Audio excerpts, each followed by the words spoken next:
The Call of the Wild. By Jack London. Chapter I. Into the Primitive. Old Longing's Nomadic Leap. Chafing at Custom's Chain. Again from its brumal sleep. Wakens the fear and strain. Buck did not read the newspapers, or he would have known that trouble was brewing, not alone for himself, but for every tidewater dog, strong of muscle and with warm, long hair, from Puget Sound to San Diego. Because men, groping in the Arctic darkness, had found a yellow metal, and because steamship and transportation companies were booming the find, thousands of men were rushing into the Northland. These men wanted dogs, and the dogs they wanted were heavy dogs, with strong muscles by which to toil, and furry coats to protect them from the frost. Buck lived at a big house in the sun-kissed Santa Clara Valley. Judge Miller's Place, it was called.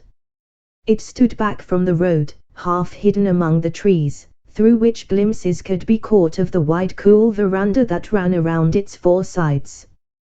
The house was approached by gravelled driveways which wound about through wide-spreading lawns and under the interlacing boughs of tall poplars. At the rear things were on even a more spacious scale than at the front.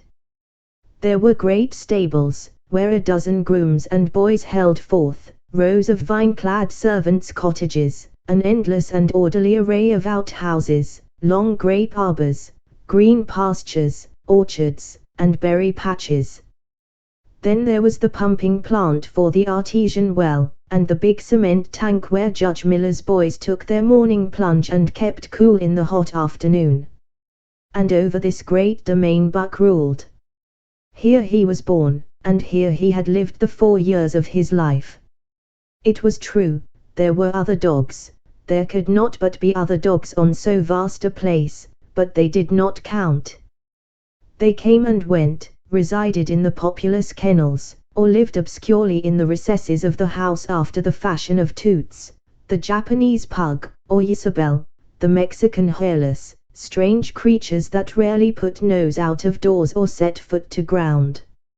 On the other hand, there were the fox terriers, a score of them at least, who yelped fearful promises at Toots and Isabel looking out of the windows at them and protected by a legion of housemaids armed with brooms and mops. But Buck was neither house dog nor kennel dog. The whole realm was his. He plunged into the swimming tank or went hunting with the judge's sons, he escorted Molly and Alice, the judge's daughters, on long twilight or early morning rambles. On wintry nights he lay at the judge's feet before the roaring library fire, he carried the judge's grandsons on his back, or rolled them in the grass, and guarded their footsteps through wild adventures down to the fountain in the stable yard, and even beyond, where the paddocks were, and the berry patches. Among the terriers he stalked imperiously, and Toots and Isabel he utterly ignored, for he was king over all creeping, crawling, flying things of Judge Miller's Place, humans included. His father, Elmo, a huge Saint Bernard, had been the judge's inseparable companion, and Buck bid fair to follow in the way of his father. He was not so large, he weighed only 140 pounds, for his mother, Shep, had been a Scotch shepherd dog. Nevertheless, 140 pounds, to which was added the dignity that comes of good living and universal respect, enabled him to carry himself in right royal fashion. During the 4 years since his puppyhood he had lived the life of a sated aristocrat, he had a fine pride in himself, was even a trifle egotistical, as country gentlemen sometimes become because of their insular situation. But he had saved himself by not becoming a mere pampered house dog. Hunting and kindred outdoor delights had kept down the fat and hardened his muscles, and to him, as to the cold tubbing races, the love of water had been a tonic and a health preserver. And this was the manner of dog Buck was in the fall of 1897, when the Klondike strike dragged men from all the world into the frozen north.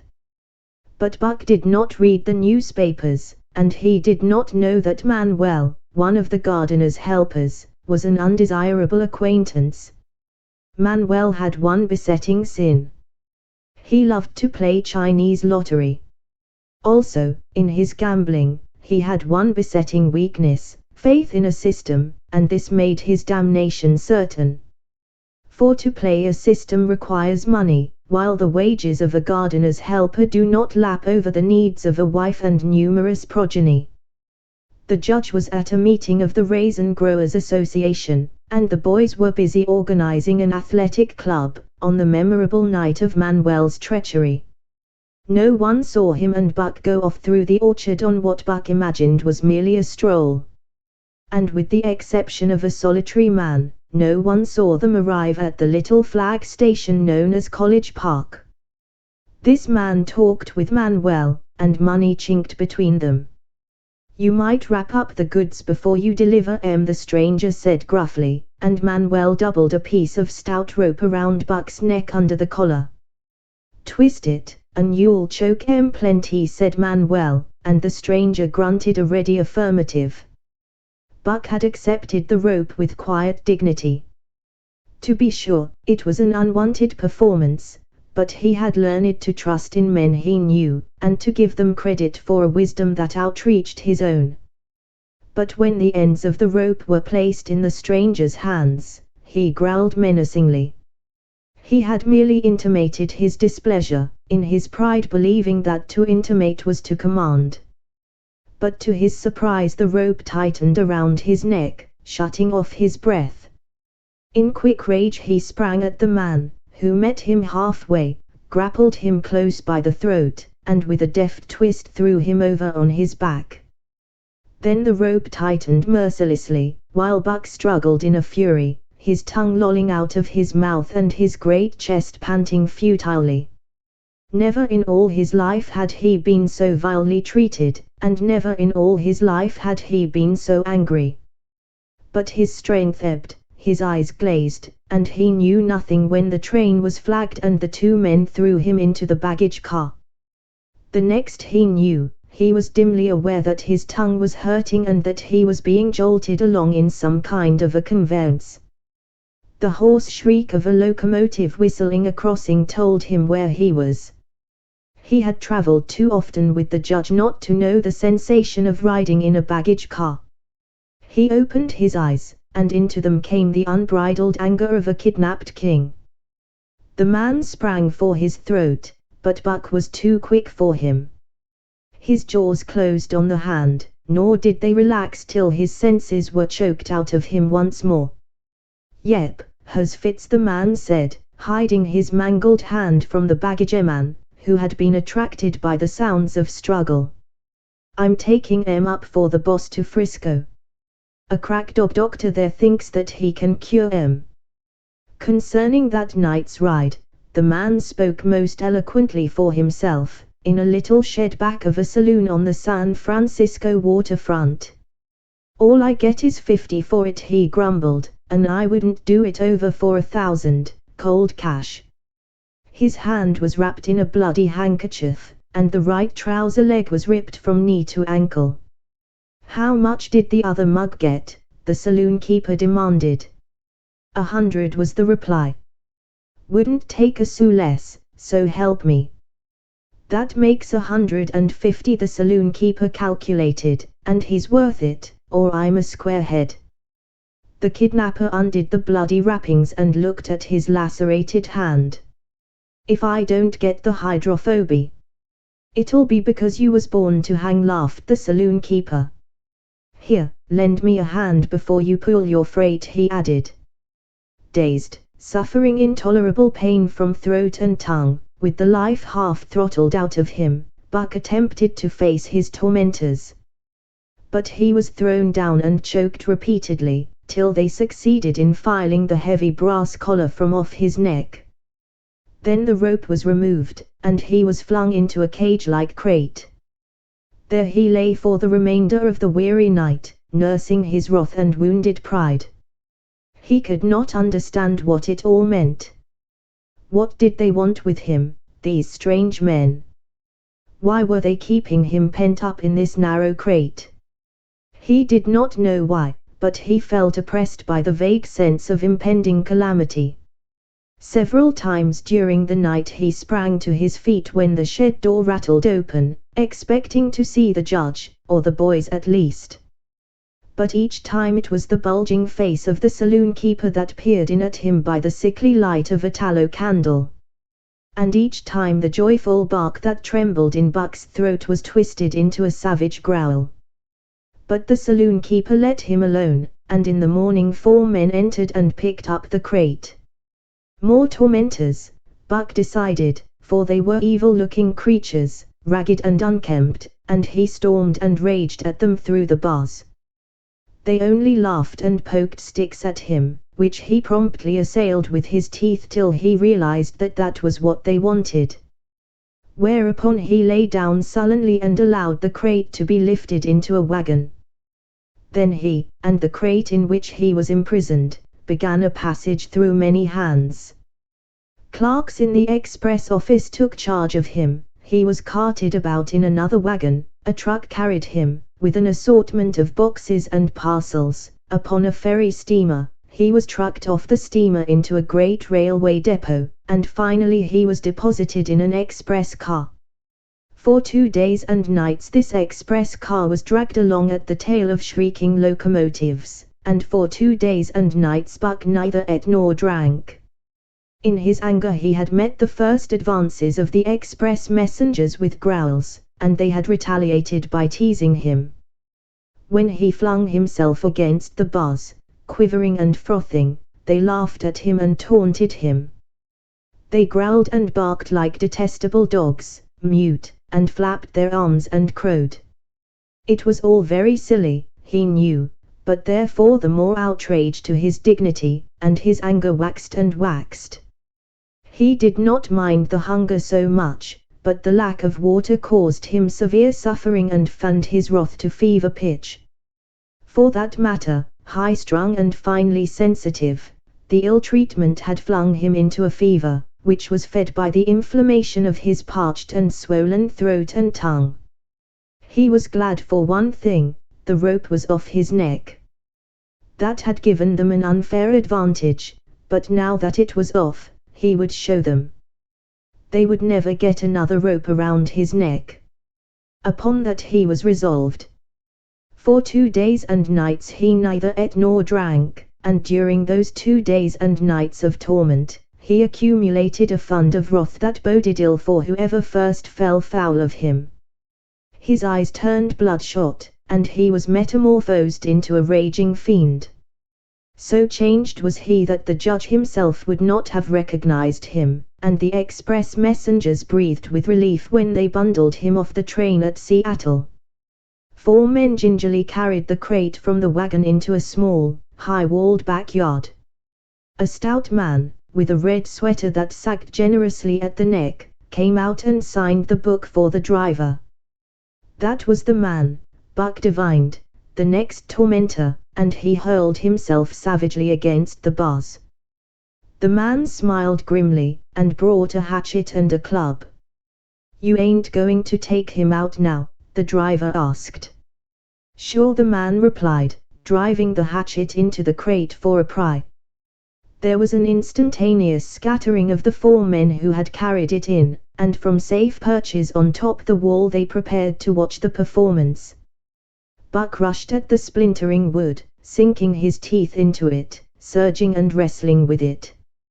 Wherever the hatchet fell on the outside, he was there on the inside, snarling and growling, as furiously anxious to get out as the man in the red sweater was calmly intent on getting him out. "Now, you red-eyed devil," he said, when he had made an opening sufficient for the passage of Buck's body. At the same time he dropped the hatchet and shifted the club to his right hand. And Buck was truly a red-eyed devil, as he drew himself together for the spring, hair bristling, mouth foaming, a mad glitter in his bloodshot eyes. Straight at the man he launched his 140 pounds of fury, surcharged with the pent passion of 2 days and nights. In midair, just as his jaws were about to close on the man, he received a shock that checked his body and brought his teeth together with an agonizing clip. He whirled over, fetching the ground on his back and side. He had never been struck by a club in his life, and did not understand. With a snarl that was part bark and more scream, he was again on his feet and launched into the air. And again the shock came and he was brought crushingly to the ground. This time he was aware that it was the club, but his madness knew no caution. A dozen times he charged, and as often the club broke the charge and smashed him down. After a particularly fierce blow, he crawled to his feet, too dazed to rush. He staggered limply about, the blood flowing from nose and mouth and ears, his beautiful coat sprayed and flecked with bloody slaver. Then the man advanced and deliberately dealt him a frightful blow on the nose. All the pain he had endured was as nothing compared with the exquisite agony of this. With a roar that was almost lion-like in its ferocity, he again hurled himself at the man. But the man, shifting the club from right to left, coolly caught him by the underjaw, at the same time wrenching downward and backward. Buck described a complete circle in the air, and half of another, then crashed to the ground on his head and chest. For the last time he rushed. The man struck the shrewd blow he had purposely withheld for so long, and Buck crumpled up and went down, knocked utterly senseless. "He's no slouch at dog breakin', that's what I say," one of the men on the wall cried enthusiastically. "Druther break kiosses any day, and twice on Sundays," was the reply of the driver, as he climbed on the wagon and started the horses. Buck's senses came back to him, but not his strength. He lay where he had fallen, and from there he watched the man in the red sweater.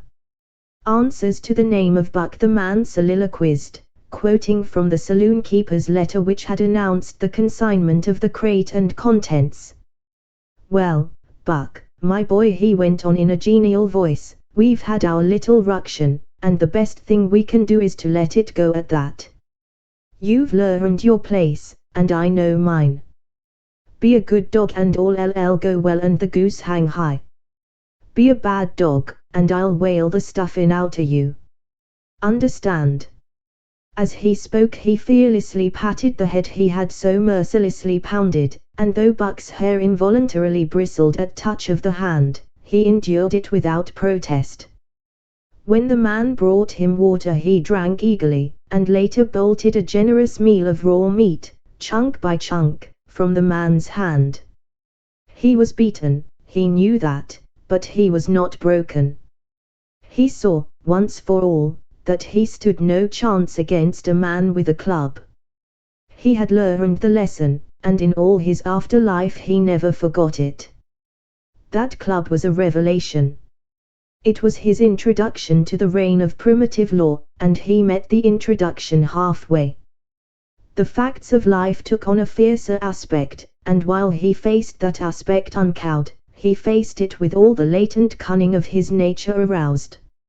As the days went by, other dogs came, in crates and at the ends of ropes, some docilely, and some raging and roaring as he had come, and, one and all, he watched them pass under the dominion of the man in the red sweater.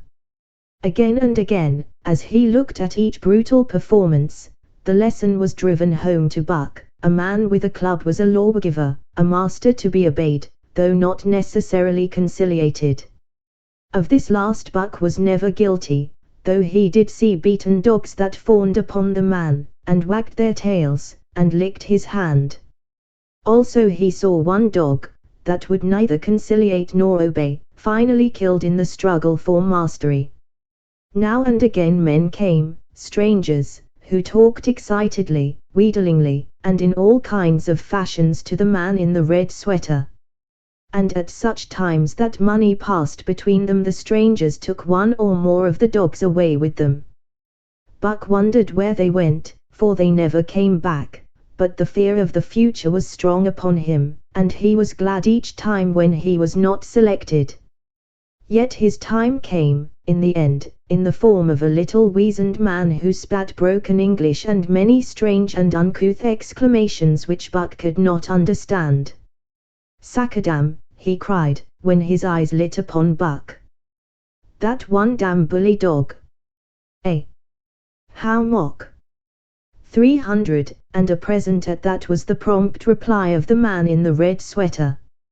"And seem it's government money, you ain't got no kick coming, eh, Pero?" Pero grinned. Considering that the price of dogs had been boomed skyward by the unwanted demand, it was not an unfair sum for so fine an animal. The Canadian government would be no loser, nor would its dispatches travel the slower. Pero knew dogs, and when he looked at Buck he knew that he was 1 in 1,000, 1 in 10,000, he commented mentally. Buck saw money pass between them, and was not surprised when Curly, a good-natured Newfoundland, and he were led away by the little weazened man. That was the last he saw of the man in the red sweater, and as Curly and he looked at receding Seattle from the deck of the Nahual, it was the last he saw of the warm Southland. Curly and he were taken below by Pero and turned over to a black-faced giant called Francois. Pero was a French-Canadian, and swarthy, but Francois was a French-Canadian half-breed, and twice as swarthy. They were a new kind of men to Buck, of which he was destined to see many more, and while he developed no affection for them, he nonetheless grew honestly to respect them. He speedily learned that Pero and Francois were fair men, calm and impartial in administering justice, and too wise in the way of dogs to be fooled by dogs. In the 'tween decks of the Nahual, Buck and Curly joined 2 other dogs. One of them was a big, snow-white fellow from Spitzbergen who had been brought away by a whaling captain, and who had later accompanied a geological survey into the Barrens. He was friendly, in a treacherous sort of way, smiling into one's face the while he meditated some underhand trick, as, for instance, when he stole from Buck's food at the first meal. As Buck sprang to punish him, the lash of Francois's whip sang through the air, reaching the culprit first, and nothing remained to Buck but to recover the bone. That was fair of Francois, he decided, and the half-breed began his rise in Buck's estimation. The other dog made no advances, nor received any. Also, he did not attempt to steal from the newcomers.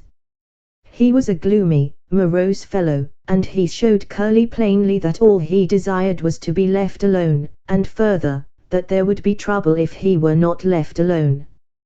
Dave he was called, and he ate and slept, or yawned between times, and took interest in nothing, not even when the Nahual crossed Queen Charlotte Sound and rolled and pitched and bucked like a thing possessed. When Buck and Curly grew excited, half wild with fear, he raised his head as though annoyed, favored them with an incurious glance, yawned, and went to sleep again. Day and night the ship throbbed to the tireless pulse of the propeller, and though one day was very like another, it was apparent to Buck that the weather was steadily growing colder. At last, one morning, the propeller was quiet, and the Nahual was pervaded with an atmosphere of excitement. He felt it, as did the other dogs, and knew that a change was at hand. Francois leashed them and brought them on deck. At the first step upon the cold surface, Buck's feet sank into a white mushy something very like mud. He sprang back with a snort. More of this white stuff was falling through the air. He shook himself, but more of it fell upon him. He sniffed it curiously, then licked some up on his tongue. It bit like fire, and the next instant was gone. This puzzled him. He tried it again, with the same result. The onlookers laughed uproariously, and he felt ashamed, he knew not why, for it was his first snow. Chapter 2. The Law of Club and Fang. Buck's first day on the Dia beach was like a nightmare. Every hour was filled with shock and surprise. He had been suddenly jerked from the heart of civilization and flung into the heart of things primordial. No lazy, sun-kissed life was this, with nothing to do but loaf and be bored. Here was neither peace, nor rest, nor a moment's safety. All was confusion and action, and every moment life and limb were in peril. There was imperative need to be constantly alert, for these dogs and men were not town dogs and men. They were savages, all of them, who knew no law but the law of club and fang. He had never seen dogs fight as these wolfish creatures fought, and his first experience taught him an unforgettable lesson. It is true, it was a vicarious experience, else he would not have lived to profit by it. Curly was the victim. They were camped near the log store, where she, in her friendly way, made advances to a husky dog the size of a full-grown wolf, though not half so large as she. There was no warning, only a leap in like a flash, a metallic clip of teeth, a leap out equally swift, and Curly's face was ripped open from eye to jaw. It was the wolf manner of fighting, to strike and leap away, but there was more to it than this. 30 or 40 huskies ran to the spot and surrounded the combatants in an intent and silent circle. Buck did not comprehend that silent intentness, nor the eager way with which they were licking their chops. Curly rushed her antagonist, who struck again and leaped aside. He met her next rush with his chest, in a peculiar fashion that tumbled her off her feet. She never regained them. This was what the onlooking huskies had waited for. They closed in upon her, snarling and yelping, and she was buried, screaming with agony, beneath the bristling mass of bodies. So sudden was it, and so unexpected, that Buck was taken aback. He saw Spitz run out his scarlet tongue in a way he had of laughing, and he saw Francois, swinging an axe, spring into the mess of dogs. 3 men with clubs were helping him to scatter them. It did not take long. 2 minutes from the time Curly went down, the last of her assailants were clubbed off. But she lay there limp and lifeless in the bloody, trampled snow, almost literally torn to pieces, the swart half-breed standing over her and cursing horribly. The scene often came back to Buck to trouble him in his sleep. So that was the way. No fair play. Once down, that was the end of you. Well, he would see to it that he never went down. Spitz ran out his tongue and laughed again, and from that moment Buck hated him with a bitter and deathless hatred. Before he had recovered from the shock caused by the tragic passing of Curly, he received another shock. Francois fastened upon him an arrangement of straps and buckles. It was a harness, such as he had seen the grooms put on the horses at home. And as he had seen horses work, so he was set to work, hauling Francois on a sled to the forest that fringed the valley, and returning with a load of firewood. Though his dignity was sorely hurt by thus being made a draft animal, he was too wise to rebel. He buckled down with a will and did his best, though it was all new and strange. Francois was stern, demanding instant obedience, and by virtue of his whip receiving instant obedience, while Dave, who was an experienced wheeler, nipped Buck's hind quarters whenever he was in error. Spitz was the leader, likewise experienced, and while he could not always get at Buck, he growled sharp reproof now and again, or cunningly threw his weight in the traces to jerk Buck into the way he should go. Buck learned easily, and under the combined tuition of his 2 mates and Francois made remarkable progress. Ere they returned to camp he knew enough to stop at hoe to go ahead at mush to swing wide on the bends, and to keep clear of the wheeler when the loaded sled shot downhill at their heels. "Thierry ver good dogs," Francois told Perrault. "That Buck, heem pool like hell. I teach heem quick as anything." By afternoon, Perrault, who was in a hurry to be on the trail with his dispatches, returned with 2 more dogs. Billy and Joe he called them, 2 brothers, and true huskies both. Sons of the one mother though they were as different as day and night. Billy's one fault was his excessive good nature, while Joe was the very opposite, sour and introspective, with a perpetual snarl and a malignant eye. Buck received them in comradely fashion. Dave ignored them, while Spitz proceeded to thrash first one and then the other. Billy wagged his tail appeasingly, turned to run when he saw that appeasement was of no avail, and cried, still appeasingly, when Spitz's sharp teeth scored his flank. But no matter how Spitz circled, Joe whirled around on his heels to face him, mane bristling, ears laid back, lips writhing and snarling, jaws clipping together as fast as he could snap, and eyes diabolically gleaming, the incarnation of belligerent fear. So terrible was his appearance that Spitz was forced to forego disciplining him, but to cover his own discomfiture he turned upon the inoffensive and wailing Billy and drove him to the confines of the camp. By evening Perrault secured another dog, an old husky, long and lean and gaunt, with a battle-scarred face and a single eye which flashed a warning of prowess that commanded respect. He was called Sol-Lex, which means the Angry One. Like Dave, he asked nothing, gave nothing, expected nothing, and when he marched slowly and deliberately into their midst, even Spitz left him alone. He had one peculiarity which Buck was unlucky enough to discover. He did not like to be approached on his blind side. Of this offense Buck was unwittingly guilty, and the first knowledge he had of his indiscretion was when Sol-Lex whirled upon him and slashed his shoulder to the bone for 3 inches up and down. Forever after Buck avoided his blind side, and to the last of their comradeship had no more trouble. His only apparent ambition, like Dave's, was to be left alone, though, as Buck was afterward to learn, each of them possessed one other and even more vital ambition. That night Buck faced the great problem of sleeping.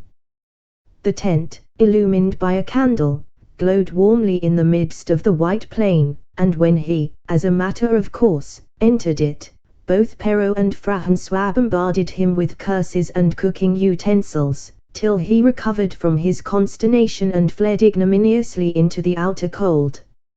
A chill wind was blowing that nipped him sharply and bit with especial venom into his wounded shoulder. He lay down on the snow and attempted to sleep, but the frost soon drove him shivering to his feet. Miserable and disconsolate, he wandered about among the many tents, only to find that one place was as cold as another. Here and there savage dogs rushed upon him, but he bristled his neck hair and snarled, for he was learning fast, and they let him go his way unmolested. Finally an idea came to him. He would return and see how his own teammates were making out. To his astonishment, they had disappeared. Again he wandered about through the great camp, looking for them, and again he returned. Were they in the tent? No, that could not be, else he would not have been driven out. Then where could they possibly be? With drooping tail and shivering body, very forlorn indeed, he aimlessly circled the tent. Suddenly the snow gave way beneath his forelegs and he sank down. Something wriggled under his feet. He sprang back, bristling and snarling, fearful of the unseen and unknown. But a friendly little yelp reassured him, and he went back to investigate. A whiff of warm air ascended to his nostrils, and there, curled up under the snow in a snug ball, lay Billy. He whined placatingly, squirmed and wriggled to show his goodwill and intentions, and even ventured, as a bribe for peace, to lick Buck's face with his warm wet tongue. Another lesson. So that was the way they did it, eh? Buck confidently selected a spot, and with much fuss and waste effort proceeded to dig a hole for himself. In a trice the heat from his body filled the confined space and he was asleep. The day had been long and arduous, and he slept soundly and comfortably, though he growled and barked and wrestled with bad dreams. Nor did he open his eyes till roused by the noises of the waking camp.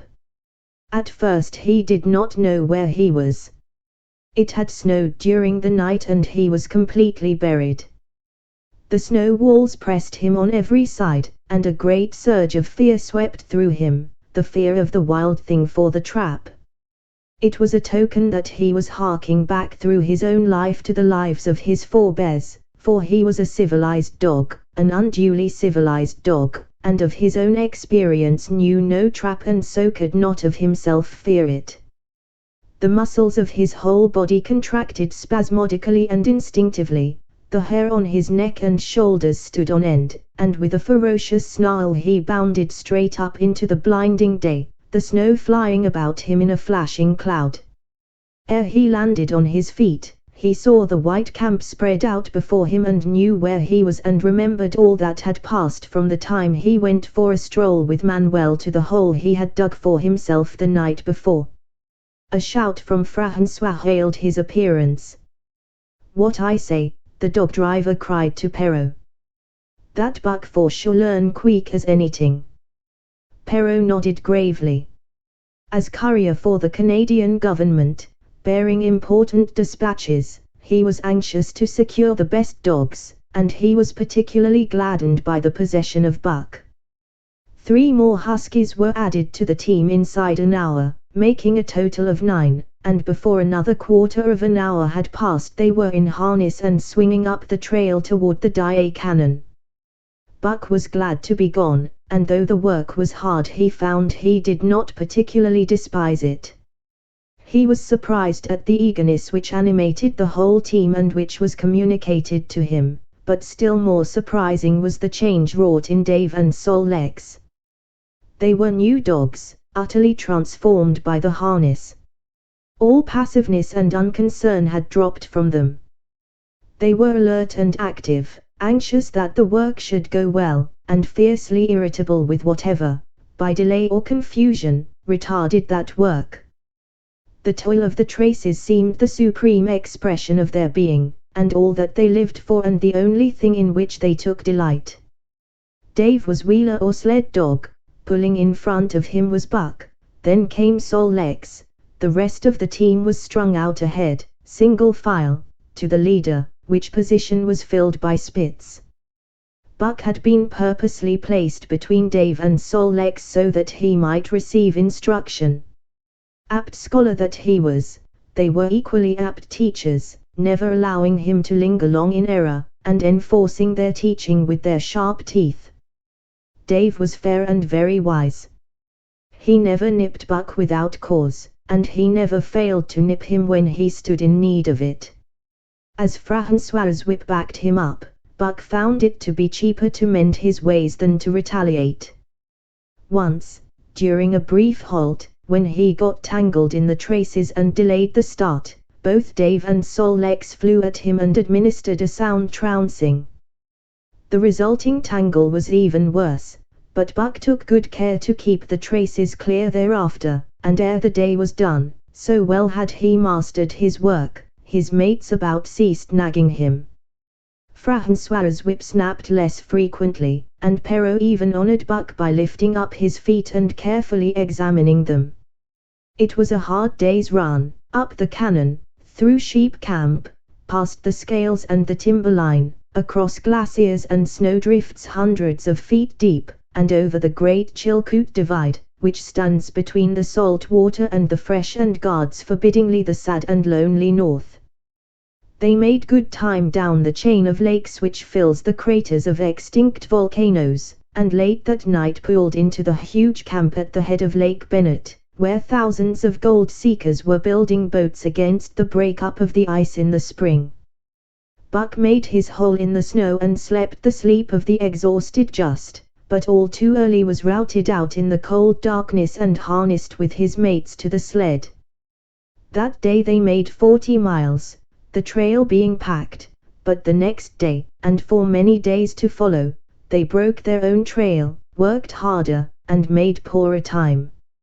As a rule, Perrault traveled ahead of the team, packing the snow with webbed shoes to make it easier for them. Francois, guiding the sled at the gee-pole, sometimes exchanged places with him, but not often.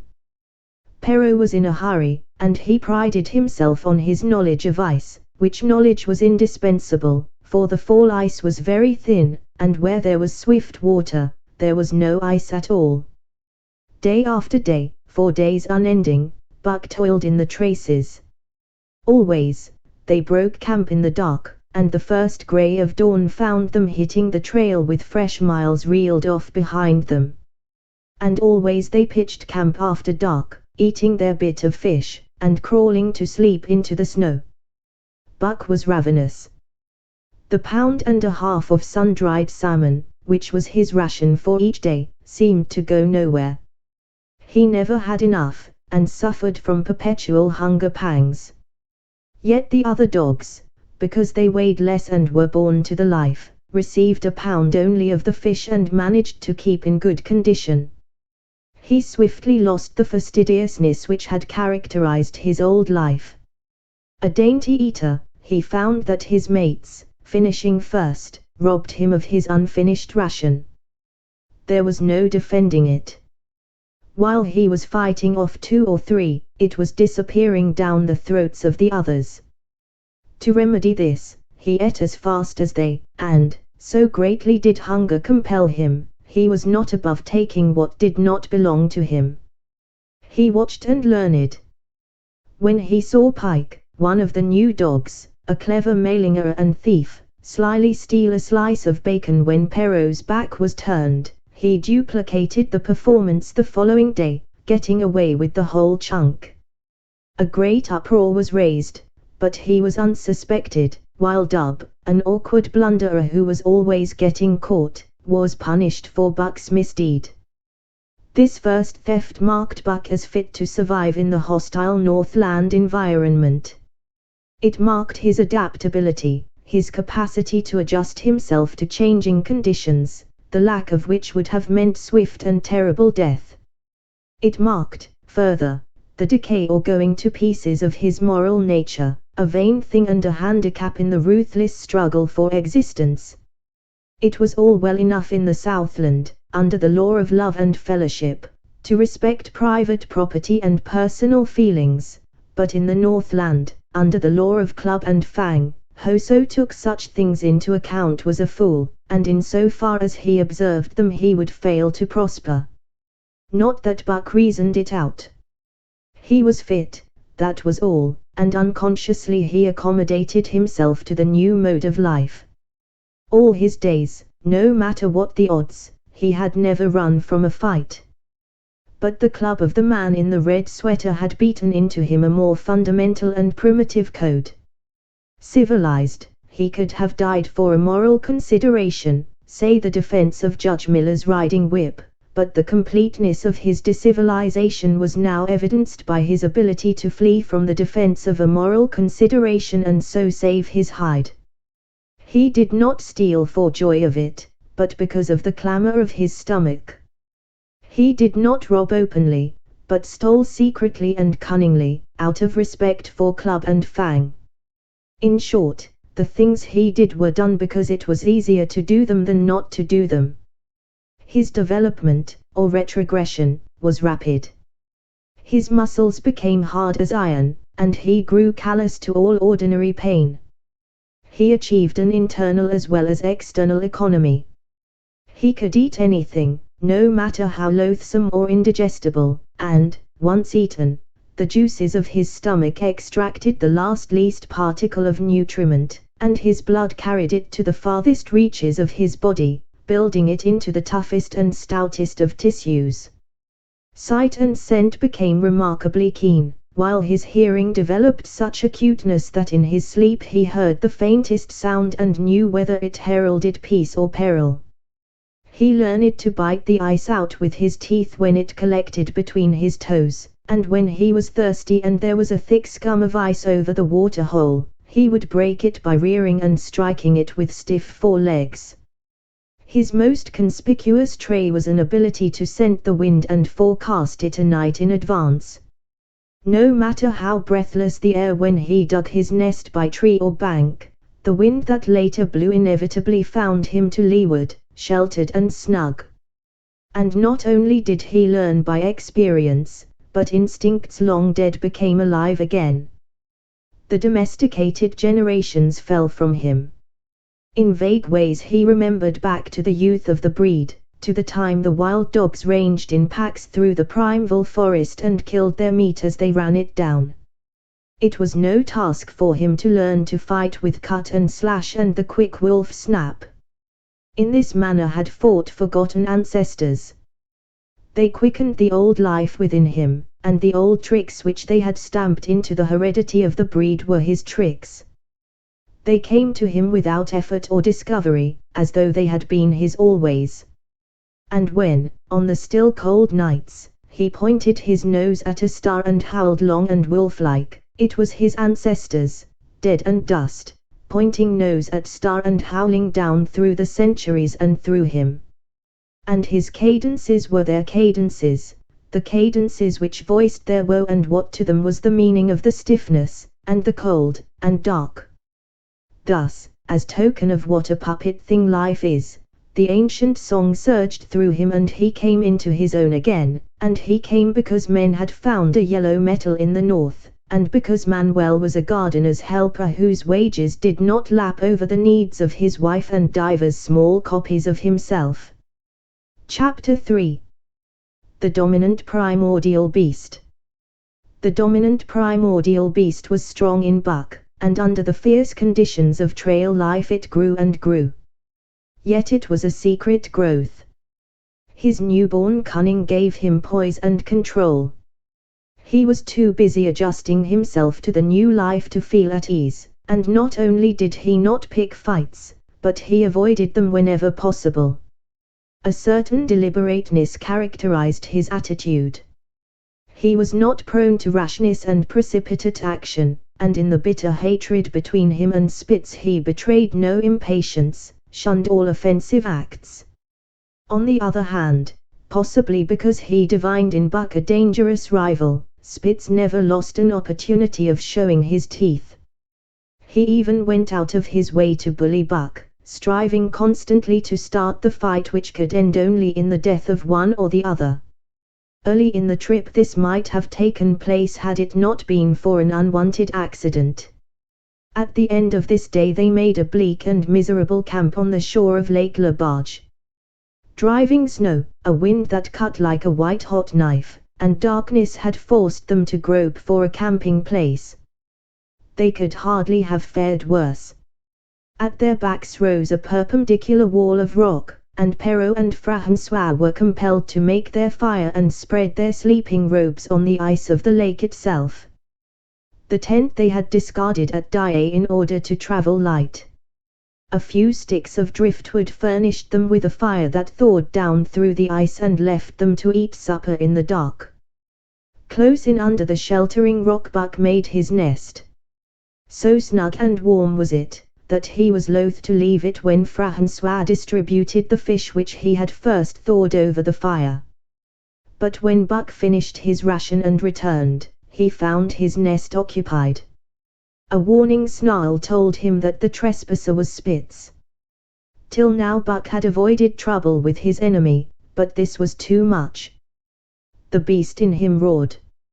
He sprang upon Spitz with a fury which surprised them both, and Spitz particularly, for his whole experience with Buck had gone to teach him that his rival was an unusually timid dog, who managed to hold his own only because of his great weight and size.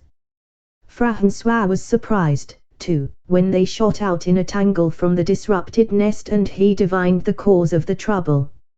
"Ah," he cried to Buck. "Give it to him, by God! Give it to him, the dirty thief!" Spitz was equally willing. He was crying with sheer rage and eagerness as he circled back and forth for a chance to spring in. Buck was no less eager, and no less cautious, as he likewise circled back and forth for the advantage. But it was then that the unexpected happened, the thing which projected their struggle for supremacy far into the future, past many a weary mile of trail and toil.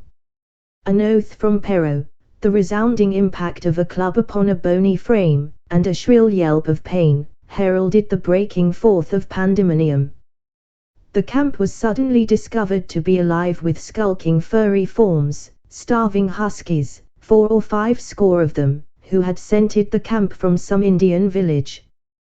They had crept in while Buck and Spitz were fighting, and when the two men sprang among them with stout clubs they showed their teeth and fought back. They were crazed by the smell of the food. Pero found one with head buried in the grub box. His club landed heavily on the gaunt ribs, and the grub box was capsized on the ground. On the instant a score of the famished brutes were scrambling for the bread and bacon. The clubs fell upon them unheeded. They yelped and howled under the rain of blows, but struggled none the less madly till the last crumb had been devoured. In the meantime the astonished team dogs had burst out of their nests only to be set upon by the fierce invaders. Never had Buck seen such dogs. It seemed as though their bones would burst through their skins. They were mere skeletons, draped loosely in draggled hides, with blazing eyes and slavered fangs. But the hunger madness made them terrifying, irresistible. There was no opposing them. The team dogs were swept back against the cliff at the first onset. Buck was beset by 3 huskies, and in a trice his head and shoulders were ripped and slashed. The din was frightful. Billy was crying as usual. Dave and Sol Lex, dripping blood from a score of wounds, were fighting bravely side by side. Joe was snapping like a demon. Once, his teeth closed on the foreleg of a husky, and he crunched down through the bone. Pike, the malingerer, leaped upon the crippled animal, breaking its neck with a quick flash of teeth and a jerk. Buck got a frothing adversary by the throat, and was sprayed with blood when his teeth sank through the jugular. The warm taste of it in his mouth goaded him to greater fierceness. He flung himself upon another, and at the same time felt teeth sink into his own throat. It was Spitz, treacherously attacking from the side. Pero and Francois, having cleaned out their part of the camp, hurried to save their sled dogs. The wild wave of famished beasts rolled back before them, and Buck shook himself free. But it was only for a moment. The two men were compelled to run back to save the grub, upon which the huskies returned to the attack on the team. Billy, terrified into bravery, sprang through the savage circle and fled away over the ice. Pike and Dub followed on his heels, with the rest of the team behind. As Buck drew himself together to spring after them, out of the tail of his eye he saw Spitz rush upon him with the evident intention of overthrowing him. Once off his feet and under that mass of huskies, there was no hope for him. But he braced himself to the shock of Spitz's charge, then joined the flight out on the lake. Later, the 9 team dogs gathered together and sought shelter in the forest. Though unpursued, they were in a sorry plight. There was not one who was not wounded in 4 or 5 places, while some were wounded grievously. Dub was badly injured in a hind leg. Dolly, the last husky added to the team at Die, had a badly torn throat. Joe had lost an eye, while Billy, the good-natured, with an ear chewed and rent to ribbons, cried and whimpered throughout the night. At daybreak they limped warily back to camp, to find the marauders gone and the 2 men in bad tempers. Fully half their grub supply was gone. The huskies had chewed through the sled lashings and canvas coverings. In fact, nothing, no matter how remotely eatable, had escaped them. They had eaten a pair of Pero's moose hide moccasins, chunks out of the leather traces, and even 2 feet of lash from the end of Francois's whip. He broke from a mournful contemplation of it to look over his wounded dogs. "Ah, my friends," he said softly, "mebit make you mad dog, dose many bites. Meb all mad dog, Sakadam. What you think, eh, Pero?" The courier shook his head dubiously. With 400 miles of trail still between him and Dawson, he could ill afford to have madness break out among his dogs. 2 hours of cursing and exertion got the harnesses into shape, and the wound-stiffened team was under way, struggling painfully over the hardest part of the trail they had yet encountered, and for that matter, the hardest between them and Dawson. The 30-mile river was wide open. Its wild water defied the frost, and it was in the eddies only and in the quiet places that the ice held at all. 6 days of exhausting toil were required to cover those 30 terrible miles. And terrible they were, for every foot of them was accomplished at the risk of life to dog and man. A dozen times, Perrault, nosing the way, broke through the ice bridges, being saved by the long pole he carried, which he so held that it fell each time across the hole made by his body. But a cold snap was on, the thermometer registering 50 below zero, and each time he broke through he was compelled for very life to build a fire and dry his garments. Nothing daunted him. It was because nothing daunted him that he had been chosen for government courier. He took all manner of risks, resolutely thrusting his little weazened face into the frost and struggling on from dim dawn to dark. He skirted the frowning shores on rim ice that bent and crackled underfoot and upon which they dared not halt. Once, the sled broke through, with Dave and Buck, and they were half frozen and all but drowned by the time they were dragged out. The usual fire was necessary to save them. They were coated solidly with ice, and the two men kept them on the run around the fire, sweating and thawing, so close that they were singed by the flames. At another time Spitz went through, dragging the whole team after him up to Buck, who strained backward with all his strength, his forepaws on the slippery edge and the ice quivering and snapping all around. But behind him was Dave, likewise straining backward, and behind the sled was Francois, pulling till his tendons cracked. Again, the rim ice broke away before and behind, and there was no escape except up the cliff. Perrault scaled it by a miracle, while Francois prayed for just that miracle, and with every thong and sled lashing and the last bit of harness rove into a long rope, the dogs were hoisted, one by one, to the cliff crest. Francois came up last, after the sled and load. Then came the search for a place to descend, which descent was ultimately made by the aid of the rope, and night found them back on the river with a quarter of a mile to the day's credit.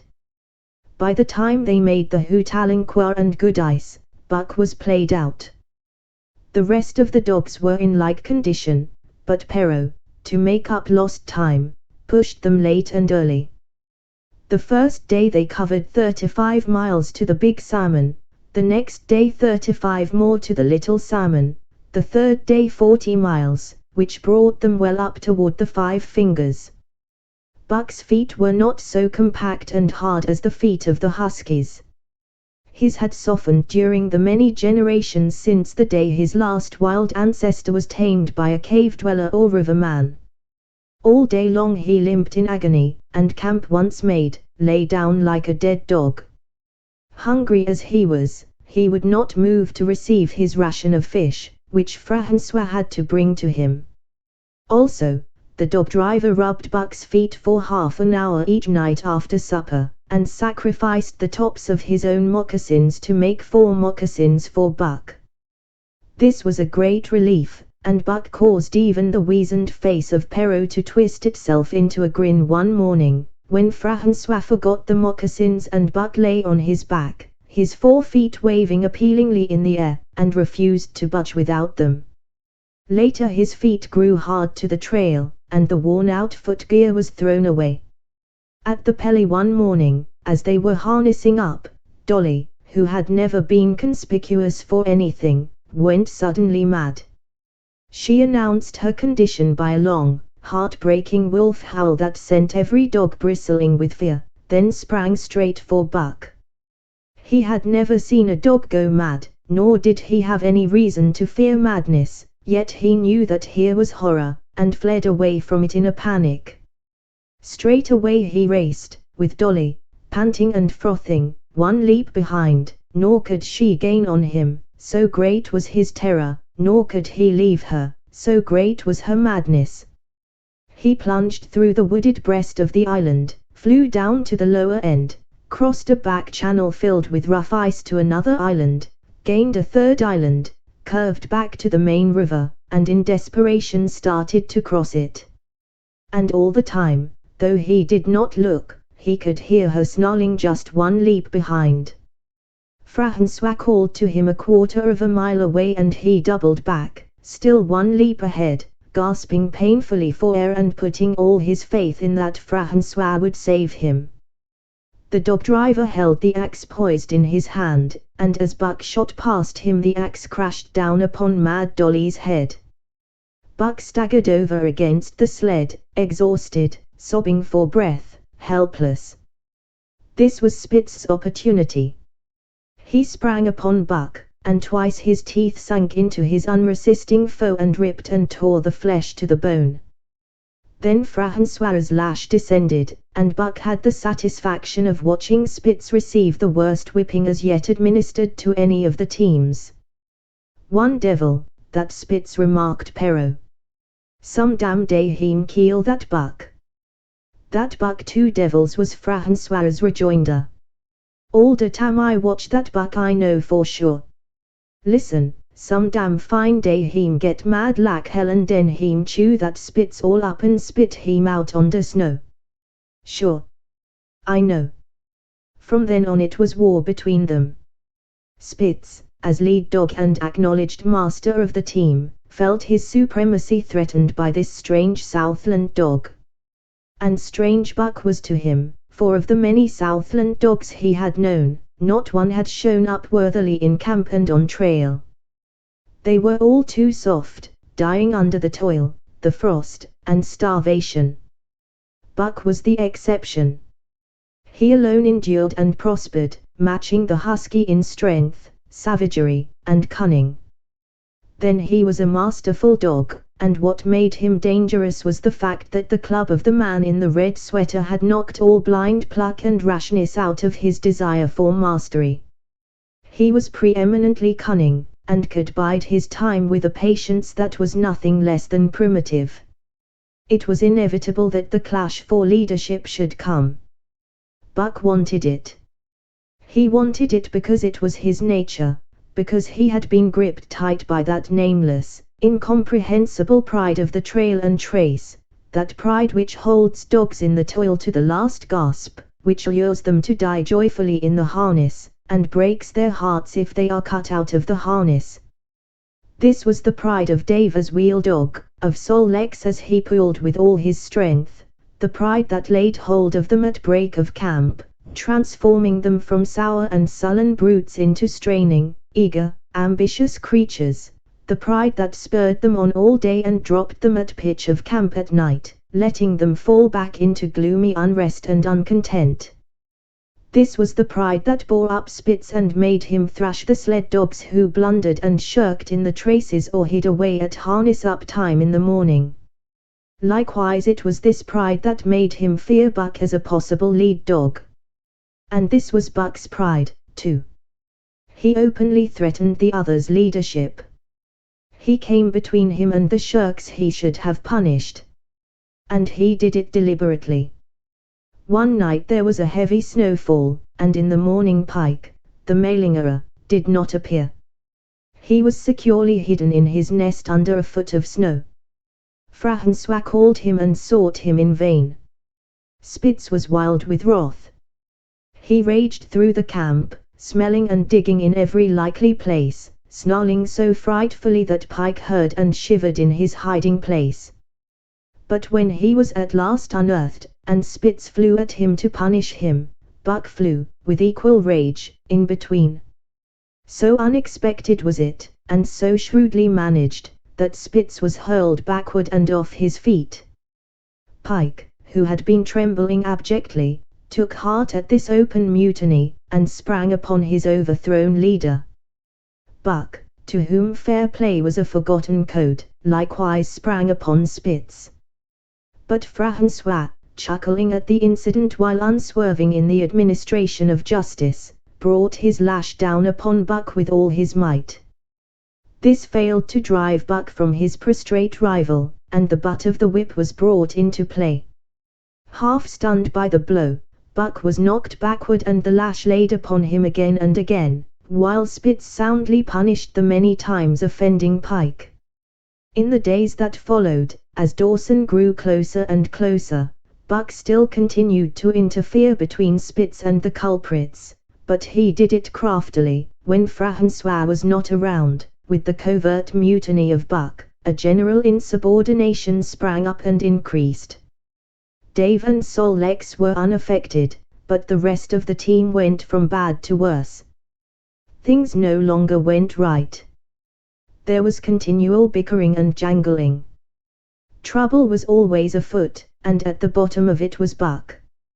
He kept Francois busy, for the dog driver was in constant apprehension of the life and death struggle between the two, which he knew must take place sooner or later, and on more than one night the sounds of quarrelling and strife among the other dogs turned him out of his sleeping robe, fearful that Buck and Spitz were at it.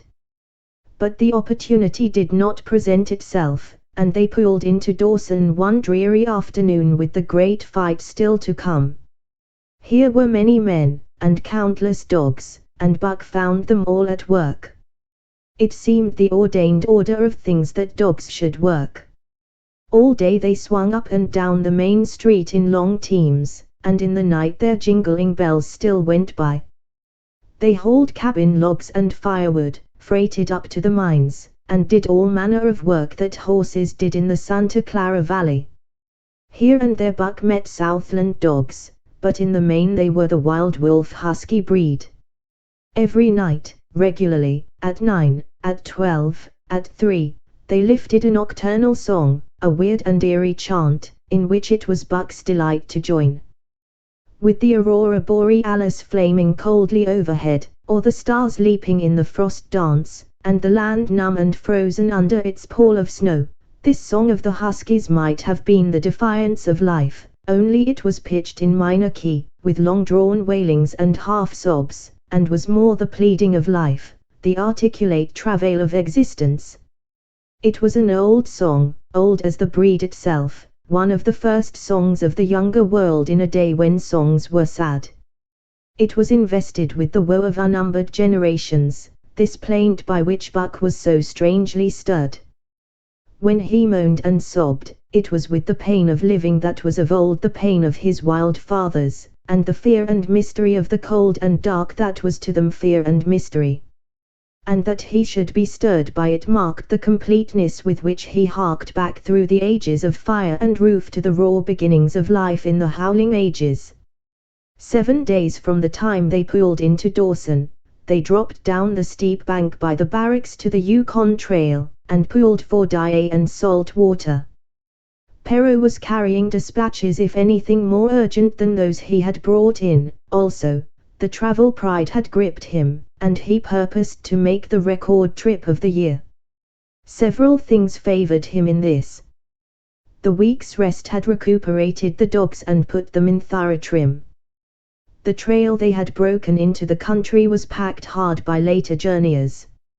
And further, the police had arranged in 2 or 3 places deposits of grub for dog and man, and he was traveling light. They made 60 mile, which is a 50-mile run, on the first day, and the second day saw them booming up the Yukon well on their way to Pelly. But such splendid running was achieved not without great trouble and vexation on the part of Francois.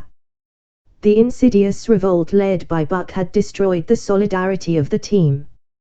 It no longer was as one dog leaping in the traces. The encouragement Buck gave the rebels led them into all kinds of petty misdemeanors. No more was Spitz a leader greatly to be feared. The old order departed, and they grew equal to challenging his authority. Pike robbed him of half a fish one night, and gulped it down under the protection of Buck. Another night Dub and Joe fought Spitz and made him forego the punishment they deserved. And even Billy, the good-natured, was less good-natured, and whined not half so placatingly as in former days. Buck never came near Spitz without snarling and bristling menacingly. In fact, his conduct approached that of a bully, and he was given to swaggering up and down before Spitz's very nose. The breaking down of discipline likewise affected the dogs in their relations with one another. They quarreled and bickered more than ever among themselves, till at times the camp was a howling bedlam. Dave and Sol Lex alone were unaltered, though they were made irritable by the unending squabbling. Francois swore strange barbarous oaths, and stamped the snow in futile rage, and tore his hair. His lash was always singing among the dogs, but it was of small avail. Directly his back was turned they were at it again. He backed up Spitz with his whip, while Buck backed up the remainder of the team. Francois knew he was behind all the trouble, and Buck knew he knew, but Buck was too clever ever again to be caught red-handed. He worked faithfully in the harness, for the toil had become a delight to him, yet it was a greater delight slyly to precipitate a fight amongst his mates and tangle the traces. At the mouth of the Tarquina, one night after supper, Dub turned up a snowshoe rabbit, blundered it, and missed. In a second the whole team was in full cry.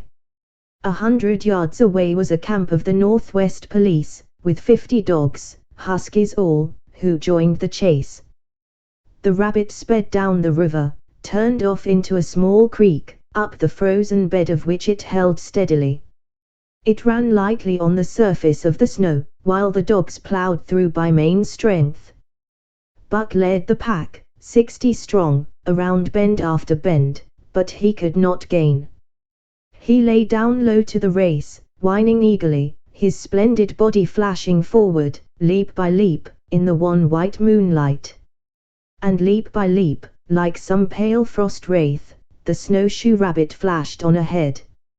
All that stirring of old instincts which at stated periods drives men out from the sounding cities to forest and plain to kill things by chemically propelled leaden pellets, the bloodlust, the joy to kill, all this was Buck's, only it was infinitely more intimate. He was ranging at the head of the pack, running the wild thing down, the living meat, to kill with his own teeth and wash his muzzle to the eyes in warm blood.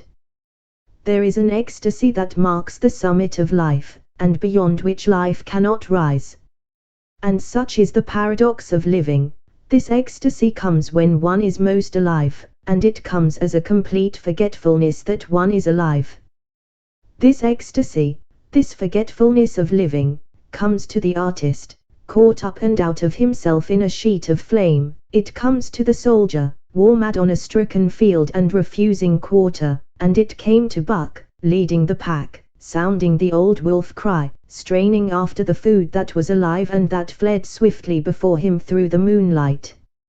He was sounding the deeps of his nature, and of the parts of his nature that were deeper than he, going back into the womb of time. He was mastered by the sheer surging of life, the tidal wave of being, the perfect joy of each separate muscle, joint, and sinew in that it was everything that was not death, that it was aglow and rampant, expressing itself in movement, flying exultantly under the stars and over the face of dead matter that did not move. But Spitz, cold and calculating even in his supreme moods, left the pack and cut across a narrow neck of land where the creek made a long bend around. Buck did not know of this, and as he rounded the bend, the frost wraith of a rabbit still flitting before him, he saw another and larger frost wraith leap from the overhanging bank into the immediate path of the rabbit. It was Spitz. The rabbit could not turn, and as the white teeth broke its back in mid-air it shrieked as loudly as a stricken man may shriek. At sound of this, the cry of life plunging down from life's apex in the grip of death, the full pack at Buck's heels raised a hell's chorus of delight. Buck did not cry out. He did not check himself, but drove in upon Spitz, shoulder to shoulder, so hard that he missed the throat. They rolled over and over in the powdery snow. Spitz gained his feet almost as though he had not been overthrown, slashing Buck down the shoulder and leaping clear. Twice his teeth clipped together, like the steel jaws of a trap, as he backed away for better footing, with lean and lifting lips that writhed and snarled. In a flash Buck knew it. The time had come. It was to the death. As they circled about, snarling, ears laid back, keenly watchful for the advantage, the scene came to Buck with a sense of familiarity. He seemed to remember it all, the white woods, and earth, and moonlight, and the thrill of battle. Over the whiteness and silence brooded a ghostly calm. There was not the faintest whisper of air, nothing moved, not a leaf quivered, the visible breaths of the dogs rising slowly and lingering in the frosty air. They had made short work of the snowshoe rabbit, these dogs that were ill-tamed wolves, and they were now drawn up in an expectant circle. They, too, were silent, their eyes only gleaming and their breaths drifting slowly upward. To Buck it was nothing new or strange, this scene of old time. It was as though it had always been, the wonted way of things. Spitz was a practiced fighter. From Spitzbergen through the Arctic, and across Canada and the Barrens, he had held his own with all manner of dogs and achieved to mastery over them. Bitter rage was his, but never blind rage. In passion to rend and destroy, he never forgot that his enemy was in like passion to rend and destroy. He never rushed till he was prepared to receive a rush, never attacked till he had first defended that attack. In vain Buck strove to sink his teeth in the neck of the big white dog. Wherever his fangs struck for the softer flesh, they were countered by the fangs of Spitz. Fang clashed fang, and lips were cut and bleeding, but Buck could not penetrate his enemy's guard. Then he warmed up and enveloped Spitz in a whirlwind of rushes. Time and time again he tried for the snow-white throat, where life bubbled near to the surface, and each time and every time Spitz slashed him and got away. Then Buck took to rushing, as though for the throat, when, suddenly drawing back his head and curving in from the side, he would drive his shoulder at the shoulder of Spitz, as a ram by which to overthrow him. But instead, Buck's shoulder was slashed down each time as Spitz leaped lightly away. Spitz was untouched, while Buck was streaming with blood and panting hard. The fight was growing desperate. And all the while the silent and wolfish circle waited to finish off whichever dog went down. As Buck grew winded, Spitz took to rushing, and he kept him staggering for footing. Once Buck went over, and the whole circle of 60 dogs started up, but he recovered himself, almost in mid-air, and the circle sank down again and waited. But Buck possessed a quality that made for greatness, imagination. He fought by instinct, but he could fight by head as well. He rushed, as though attempting the old shoulder trick, but at the last instant swept low to the snow and in. His teeth closed on Spitz's left foreleg. There was a crunch of breaking bone, and the white dog faced him on 3 legs.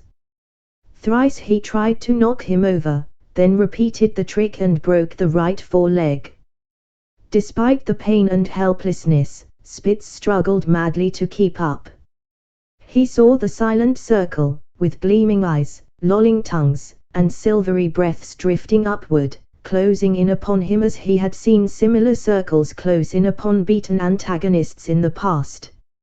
Only this time he was the one who was beaten. There was no hope for him. Buck was inexorable.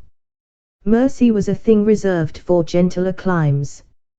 He maneuvered for the final rush. The circle had tightened till he could feel the breaths of the huskies on his flanks. He could see them, beyond Spitz and to either side, half crouching for the spring, their eyes fixed upon him. A pause seemed to fall. Every animal was motionless as though turned to stone. Only Spitz quivered and bristled as he staggered back and forth, snarling with horrible menace, as though to frighten off impending death. Then Buck sprang in and out, but while he was in, shoulder had at last squarely met shoulder. The dark circle became a dot on the moon-flooded snow as Spitz disappeared from view. Buck stood and looked on, the successful champion, the dominant primordial beast who had made his kill and found it good. Chapter 4. Who has won to mastership? A. What I say. I speak true when I say that Buck two devils. This was Francois's speech next morning when he discovered Spitz missing and Buck covered with wounds. He drew him to the fire and by its light pointed them out. That Spitz fight like hell, said Perrault, as he surveyed the gaping rips and cuts. And that Buck fight like two hells, was Francois's answer. And now we make good time. No more Spitz, no more trouble, sure. While Perrault packed the camp outfit and loaded the sled, the dog driver proceeded to harness the dogs.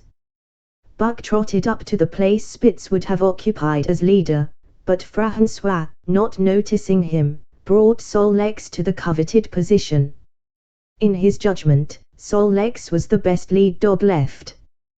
Buck sprang upon Sol-Leks in a fury, driving him back and standing in his place. Francois cried, slapping his thighs gleefully. Look at that Buck. Him kill that Spitz, him think to take the job. Go way, Chook, he cried, but Buck refused to budge. He took Buck by the scruff of the neck, and though the dog growled threateningly, dragged him to one side and replaced Sol-Leks. The old dog did not like it, and showed plainly that he was afraid of Buck. Francois was obdurate, but when he turned his back, Buck again displaced Sol-Leks, who was not at all unwilling to go. Francois was angry. Now, by God, I fee you, he cried, coming back with a heavy club in his hand. Buck remembered the man in the red sweater, and retreated slowly, nor did he attempt to charge in when Sol-Leks was once more brought forward. But he circled just beyond the range of the club, snarling with bitterness and rage, and while he circled he watched the club so as to dodge it if thrown by Francois, for he was become wise in the way of clubs. The driver went about his work, and he called to Buck when he was ready to put him in his old place in front of Dave. Buck retreated 2 or 3 steps. Francois followed him up, whereupon he again retreated. After some time of this, Francois threw down the club, thinking that Buck feared a thrashing. But Buck was in open revolt. He wanted, not to escape a clubbing, but to have the leadership. It was his by right. He had earned it, and he would not be content with less. Perrault took a hand. Between them they ran him about for the better part of an hour. They threw clubs at him. He dodged. They cursed him, and his fathers and mothers before him, and all his seed to come after him down to the remotest generation, and every hair on his body and drop of blood in his veins, and he answered curse with snarl and kept out of their reach. He did not try to run away, but retreated around and around the camp, advertising plainly that when his desire was met, he would come in and be good. Francois sat down and scratched his head. Perrault looked at his watch and swore. Time was flying, and they should have been on the trail an hour gone. Francois scratched his head again. He shook it and grinned sheepishly at the courier, who shrugged his shoulders in sign that they were beaten. Then Francois went up to where Sol-Leks stood and called to Buck. Buck laughed, as dogs laugh, yet kept his distance. Francois unfastened Sol-Leks's traces and put him back in his old place. The team stood harnessed to the sled in an unbroken line, ready for the trail. There was no place for Buck save at the front. Once more Francois called, and once more Buck laughed and kept away. Tiro down the club, Perrault commanded. Francois complied, whereupon Buck trotted in, laughing triumphantly, and swung around into position at the head of the team. His traces were fastened, the sled broken out, and with both men running they dashed out onto the river trail. Highly as the dog driver had forevalued Buck, with his 2 devils, he found, while the day was yet young, that he had undervalued. At a bound Buck took up the duties of leadership, and where judgment was required, and quick thinking and quick acting, he showed himself the superior even of Spitz, of whom Francois had never seen an equal. But it was in giving the law and making his mates live up to it, that Buck excelled. Dave and Sol-Leks did not mind the change in leadership. It was none of their business. Their business was to toil, and toil mightily, in the traces. So long as that were not interfered with, they did not care what happened. Billy, the good-natured, could lead for all they cared, so long as he kept order. The rest of the team, however, had grown unruly during the last days of Spitz, and their surprise was great now that Buck proceeded to lick them into shape. Pike, who pulled at Buck's heels, and who never put an ounce more of his weight against the breastband than he was compelled to do, was swiftly and repeatedly shaken for loafing, and ere the first day was done he was pulling more than ever before in his life. The first night in camp, Joe, the sour one, was punished roundly, a thing that Spitz had never succeeded in doing. Buck simply smothered him by virtue of superior weight, and cut him up till he ceased snapping and began to whine for mercy. The general tone of the team picked up immediately. It recovered its old-time solidarity, and once more the dogs leaped as one dog in the traces. At the rink Rapids 2 native huskies, Teak and Kuna, were added, and the celerity with which Buck broke them in took away Francois's breath. "Never such a dog as that Buck," he cried. "No, never. He'm worth $1,000, by God. Eh? What you say, Perro?" And Perro nodded. He was ahead of the record then, and gaining day by day. The trail was in excellent condition, well packed and hard, and there was no new fallen snow with which to contend. It was not too cold. The temperature dropped to 50 below zero and remained there the whole trip. The men rode and ran by turn, and the dogs were kept on the jump, with but infrequent stoppages. The 30-mile river was comparatively coated with ice, and they covered in one day going out what had taken them 10 days coming in. In one run they made a 60-mile dash from the foot of Lake La Barge to the White Horse Rapids. Across Marsh, Tagish, and Bennett, 70 miles of lakes, they flew so fast that the man whose turn it was to run towed behind the sled at the end of a rope. And on the last night of the second week they topped White Pass and dropped down the sea slope with the lights of Skagway and of the shipping at their feet. It was a record run. Each day for 14 days they had averaged 40 miles. For 3 days Perro and Francois threw chests up and down the main street of Skagway and were deluged with invitations to drink, while the team was the constant center of a worshipful crowd of dogbusters and mushers. Then 3 or 4 Western bad men aspired to clean out the town, were riddled like pepper boxes for their pains, and public interest turned to other idols. Next came official orders. Francois called Buck to him, threw his arms around him, wept over him. And that was the last of Francois and Perro. Like other men, they passed out of Buck's life for good. A Scotch half-breed took charge of him and his mates, and in company with a dozen other dog teams he started back over the weary trail to Dawson. It was no light running now, nor record time, but heavy toil each day, with a heavy load behind, for this was the mail train, carrying word from the world to the men who sought gold under the shadow of the pole. Buck did not like it, but he bore up well to the work, taking pride in it after the manner of Dave and Sol-Leks, and seeing that his mates, whether they prided in it or not, did their fair share.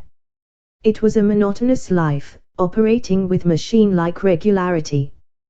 One day was very like another. At a certain time each morning the cooks turned out, fires were built, and breakfast was eaten. Then, while some broke camp, others harnessed the dogs, and they were under way an hour or so before the darkness fell which gave warning of dawn. At night, camp was made. Some pitched the flies, others cut firewood and pine boughs for the beds, and still others carried water or ice for the cooks. Also, the dogs were fed. To them, this was the one feature of the day, though it was good to loaf around, after the fish was eaten, for an hour or so with the other dogs, of which there were 50 and odd. There were fierce fighters among them, but 3 battles with the fiercest brought Buck to mastery, so that when he bristled and showed his teeth they got out of his way. Best of all, perhaps, he loved to lie near the fire, hind legs crouched under him, forelegs stretched out in front, head raised, and eyes blinking dreamily at the flames. Sometimes he thought of Judge Miller's big house in the sun-kissed Santa Clara Valley, and of the cement swimming tank, and Isabel, the Mexican hairless, and Toots, the Japanese pug, but oftener he remembered the man in the red sweater, the death of Curly, the great fight with Spitz, and the good things he had eaten or would like to eat. He was not homesick. The Sunland was very dim and distant, and such memories had no power over him. Far more potent were the memories of his heredity that gave things he had never seen before a seeming familiarity, the instincts, which were but the memories of his ancestors become habits, which had lapsed in later days, and still later, in him, quickened and become alive again. Sometimes as he crouched there, blinking dreamily at the flames, it seemed that the flames were of another fire, and that as he crouched by this other fire he saw another and different man from the half-breed cook before him. This other man was shorter of leg and longer of arm, with muscles that were stringy and knotty rather than rounded and swelling. The hair of this man was long and matted, and his head slanted back under it from the eyes. He uttered strange sounds, and seemed very much afraid of the darkness, into which he peered continually, clutching in his hand, which hung midway between knee and foot, a stick with a heavy stone made fast to the end. He was all but naked, a ragged and fire-scorched skin hanging part way down his back, but on his body there was much hair. In some places, across the chest and shoulders and down the outside of the arms and thighs, it was matted into almost a thick fur. He did not stand erect, but with trunk inclined forward from the hips, on legs that bent at the knees. About his body there was a peculiar springiness, or resiliency, almost cat-like, and a quick alertness as of one who lived in perpetual fear of things seen and unseen. At other times this hairy man squatted by the fire with head between his legs and slept. On such occasions his elbows were on his knees, his hands clasped above his head as though to shed rain by the hairy arms. And beyond that fire, in the circling darkness, Buck could see many gleaming coals, 2 by 2, always 2 by 2, which he knew to be the eyes of great beasts of prey. And he could hear the crashing of their bodies through the undergrowth, and the noises they made in the night. And dreaming there by the Yukon bank, with lazy eyes blinking at the fire, these sounds and sights of another world would make the hair to rise along his back and stand on end across his shoulders and up his neck, till he whimpered low and suppressedly, or growled softly, and the half-breed cook shouted at him, "Hey, you Buck, wake up!" Whereupon the other world would vanish and the real world come into his eyes, and he would get up and yawn and stretch as though he had been asleep. It was a hard trip, with the mail behind them, and the heavy work wore them down. They were short of weight and in poor condition when they made Dawson, and should have had a 10 days or a week's rest at least. But in 2 days' time they dropped down the Yukon bank from the barracks, loaded with letters for the outside. The dogs were tired, the drivers grumbling, and to make matters worse, it snowed every day. This meant a soft trail, greater friction on the runners, and heavier pulling for the dogs, yet the drivers were fair through it all, and did their best for the animals. Each night the dogs were attended to first. They ate before the drivers ate, and no man sought his sleeping robe till he had seen to the feet of the dogs he drove. Still, their strength went down, Since the beginning of the winter they had traveled 1,800 miles, dragging sleds the whole weary distance, and 1,800 miles will tell upon life of the toughest.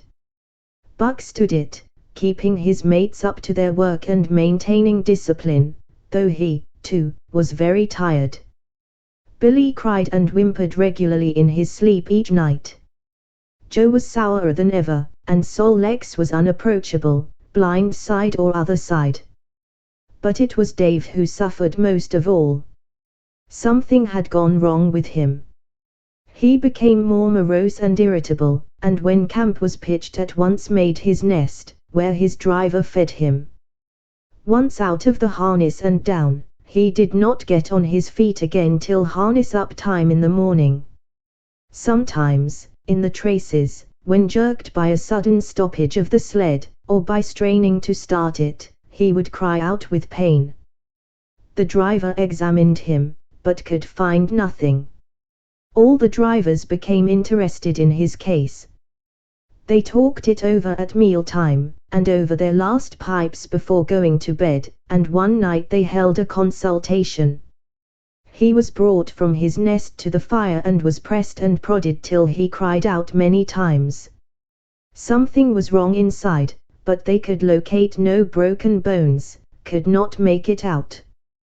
By the time Cassiar Bar was reached, he was so weak that he was falling repeatedly in the traces. The Scotch half-breed called a halt and took him out of the team, making the next dog, Sol Lex, fast to the sled. His intention was to rest Dave, letting him run free behind the sled. Sick as he was, Dave resented being taken out, grunting and growling while the traces were unfastened, and whimpering broken-heartedly when he saw Sol Lex in the position he had held and served so long. For the pride of trace and trail was his, and, sick unto death, he could not bear that another dog should do his work. When the sled started, he floundered in the soft snow alongside the beaten trail, attacking Sol Lex with his teeth, rushing against him and trying to thrust him off into the soft snow on the other side, striving to leap inside his traces and get between him and the sled, and all the while whining and yelping and crying with grief and pain. The half-breed tried to drive him away with the whip, but he paid no heed to the stinging lash, and the man had not the heart to strike harder. Dave refused to run quietly on the trail behind the sled, where the going was easy, but continued to flounder alongside in the soft snow, where the going was most difficult, till exhausted. Then he fell, and lay where he fell, howling lugubriously as the long train of sleds churned by. With the last remnant of his strength he managed to stagger along behind till the train made another stop, when he floundered past the sleds to his own, where he stood alongside Sol Lex. His driver lingered a moment to get a light for his pipe from the man behind. Then he returned and started his dogs. They swung out on the trail with remarkable lack of exertion, turned their heads uneasily, and stopped in surprise. The driver was surprised, too. The sled had not moved. He called his comrades to witness the sight. Dave had bitten through both of Sol Lex's traces, and was standing directly in front of the sled in his proper place. He pleaded with his eyes to remain there. The driver was perplexed.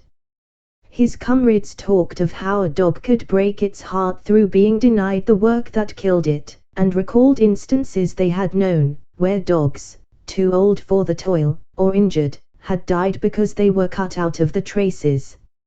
Also, they held it a mercy, since Dave was to die anyway, that he should die in the traces, heart easy and content.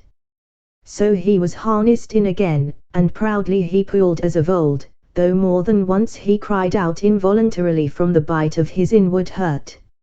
Several times he fell down and was dragged in the traces, and once the sled ran upon him so that he limped thereafter in one of his hind legs. But he held out till camp was reached, when his driver made a place for him by the fire. Morning found him too weak to travel. At harness-up time he tried to crawl to his driver. By convulsive efforts he got on his feet, staggered, and fell.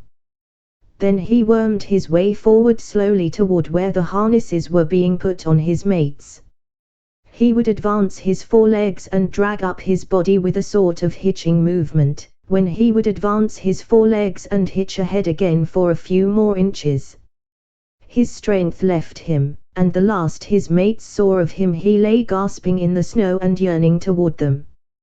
But they could hear him mournfully howling till they passed out of sight behind a belt of river timber. Here the train was halted. The Scotch half-breed slowly retraced his steps to the camp they had left. The men ceased talking. A revolver shot rang out. The man came back hurriedly. The whips snapped, the bells tinkled merrily, the sleds churned along the trail, but Buck knew, and every dog knew, what had taken place behind the belt of river trees. Chapter V. The Toil of Trace and Trail. 30 days from the time it left Dawson, the saltwater mail, with Buck and his mates at the fore, arrived at Skagway. They were in a wretched state, worn out and worn down. Buck's 140 pounds had dwindled to 115. The rest of his mates, though lighter dogs, had relatively lost more weight than he. Pike, the mailingerer, who, in his lifetime of deceit, had often successfully feigned a hurt leg, was now limping in earnest. Sol Leks was limping, and Dub was suffering from a wrenched shoulder blade. They were all terribly footsore. No spring or rebound was left in them. Their feet fell heavily on the trail, jarring their bodies and doubling the fatigue of a day's travel. There was nothing the matter with them except that they were dead tired. It was not the dead tiredness that comes through brief and excessive effort, from which recovery is a matter of hours, but it was the dead tiredness that comes through the slow and prolonged strength drainage of months of toil. There was no power of recuperation left, no reserve strength to call upon. It had been all used, the least bit of it.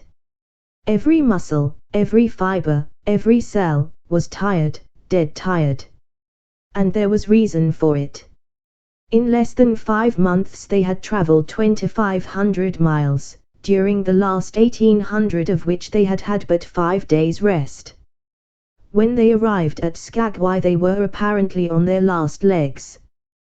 They could barely keep the traces taut, and on the downgrades just managed to keep out of the way of the sled. "Mush on, poor sore feets," the driver encouraged them as they tottered down the main street of Skagway. "Dis is de las. Den we get one long res. Eh? For sure. One bully long res." The drivers confidently expected a long stopover. Themselves, they had covered 1,200 miles with 2 days' rest, and in the nature of reason and common justice they deserved an interval of loafing. But so many were the men who had rushed into the Klondike, and so many were the sweethearts, wives, and kin that had not rushed in, that the congested mail was taking on alpine proportions. Also, there were official orders. Fresh batches of Hudson Bay dogs were to take the places of those worthless for the trail. The worthless ones were to be got rid of, and, since dogs count for little against dollars, they were to be sold. 3 days passed, by which time Buck and his mates found how really tired and weak they were. Then, on the morning of the 4th day, 2 men from the States came along and bought them, harness and all, for a song. The men addressed each other as Hal and Charles. Charles was a middle-aged, lightish-colored man, with weak and watery eyes and a mustache that twisted fiercely and vigorously up, giving the lie to the limply drooping lip it concealed. Hal was a youngster of 19 or 20, with a big Colt's revolver and a hunting knife strapped about him on a belt that fairly bristled with cartridges. This belt was the most salient thing about him. It advertised his callowness, a callowness sheer and unutterable. Both men were manifestly out of place, and why such as they should adventure the north is part of the mystery of things that passes understanding. Buck heard the chaffering, saw the money pass between the man and the government agent, and knew that the Scotch half-breed and the mail train drivers were passing out of his life on the heels of Perrault and Francois and the others who had gone before. When driven with his mates to the new owner's camp, Buck saw a slipshod and slovenly affair, tent half-stretched, dishes unwashed, everything in disorder. Also, he saw a woman. Mercedes the men called her. She was Charles's wife and Hal's sister, a nice family party. Buck watched them apprehensively as they proceeded to take down the tent and load the sled. There was a great deal of effort about their manner, but no businesslike method. The tent was rolled into an awkward bundle 3 times as large as it should have been. The tin dishes were packed away unwashed. Mercedes continually fluttered in the way of her men and kept up an unbroken chattering of remonstrance and advice. When they put a clothes sack on the front of the sled, she suggested it should go on the back, and when they had put it on the back, and covered it over with a couple of other bundles, she discovered overlooked articles which could abide nowhere else but in that very sack, and they unloaded again. 3 men from a neighboring tent came out and looked on, grinning and winking at one another. "You've got a right smart load as it is," said one of them, "and it's not me should tell you your business, but I wouldn't tote that tent along if I was you." "Undreamed of," cried Mercedes, throwing up her hands in dainty dismay. "However in the world could I manage without a tent?" "It's springtime, and you won't get any more cold weather," the man replied. She shook her head decidedly, and Charles and Hal put the last odds and ends on top the mountainous load. "Think it'll ride?" one of the men asked. "Why shouldn't it?" Charles demanded rather shortly. "Oh, that's all right, the man hastened meekly to say. "I was just wondering, that is all. It seemed a mite top heavy." Charles turned his back and drew the lashings down as well as he could, which was not in the least well. "And of course the dogs can hike along all day with that contraption behind them," affirmed a second of the men. "Certainly," said Hal, with freezing politeness, taking hold of the jeep-pole with one hand and swinging his whip from the other. "Mush!" he shouted. "Mush on there!" The dogs sprang against the breastbands, strained hard for a few moments, then relaxed. They were unable to move the sled. "The lazy brutes, I'll show them," he cried, preparing to lash out at them with the whip. But Mercedes interfered, crying, "Oh, Hal, you mustn't," as she caught hold of the whip and wrenched it from him. "The poor dears. Now you must promise you won't be harsh with them for the rest of the trip, or I won't go a step." "Precious lot you know about dogs," her brother sneered, "and I wish you'd leave me alone. They're lazy, I tell you, and you've got to whip them to get anything out of them. That's their way. You ask anyone. Ask one of those men." Mercedes looked at them imploringly, untold repugnance at sight of pain written in her pretty face. "They're weak as water, if you want to know," came the reply from one of the men. "Plumb tuckered out, that's what's the matter. They need a rest." "Rest be blanked," said Hal, with his beardless lips, and Mercedes said, "Oh," in pain and sorrow at the oath. But she was a clannish creature, and rushed at once to the defense of her brother. "Never mind that man," she said pointedly. "You're driving our dogs, and you do what you think best with them." Again Hal's whip fell upon the dogs. They threw themselves against the breastbands, dug their feet into the packed snow, got down low to it, and put forth all their strength. The sled held as though it were an anchor. After 2 efforts, they stood still, panting. The whip was whistling savagely, when once more Mercedes interfered. She dropped on her knees before Buck, with tears in her eyes, and put her arms around his neck. "You poor dears," she cried sympathetically, "why don't you pull hard, then you wouldn't be whipped." Buck did not like her, but he was feeling too miserable to resist her, taking it as part of the day's miserable work. One of the onlookers, who had been clenching his teeth to suppress hot speech, now spoke up. "It's not that I care a whoop what becomes of you, but for the dogs' sakes I just want to tell you, you can help them a mighty lot by breaking out that sled. The runners are froze fast. Throw your weight against the G-pole, right and left, and break it out." A third time the attempt was made, but this time, following the advice, Hal broke out the runners which had been frozen to the snow. The overloaded and unwieldy sled forged ahead, Buck and his mates struggling frantically under the rain of blows. 100 yards ahead the path turned and sloped steeply into the main street. It would have required an experienced man to keep the top-heavy sled upright, and Hal was not such a man. As they swung on the turn the sled went over, spilling half its load through the loose lashings. The dogs never stopped.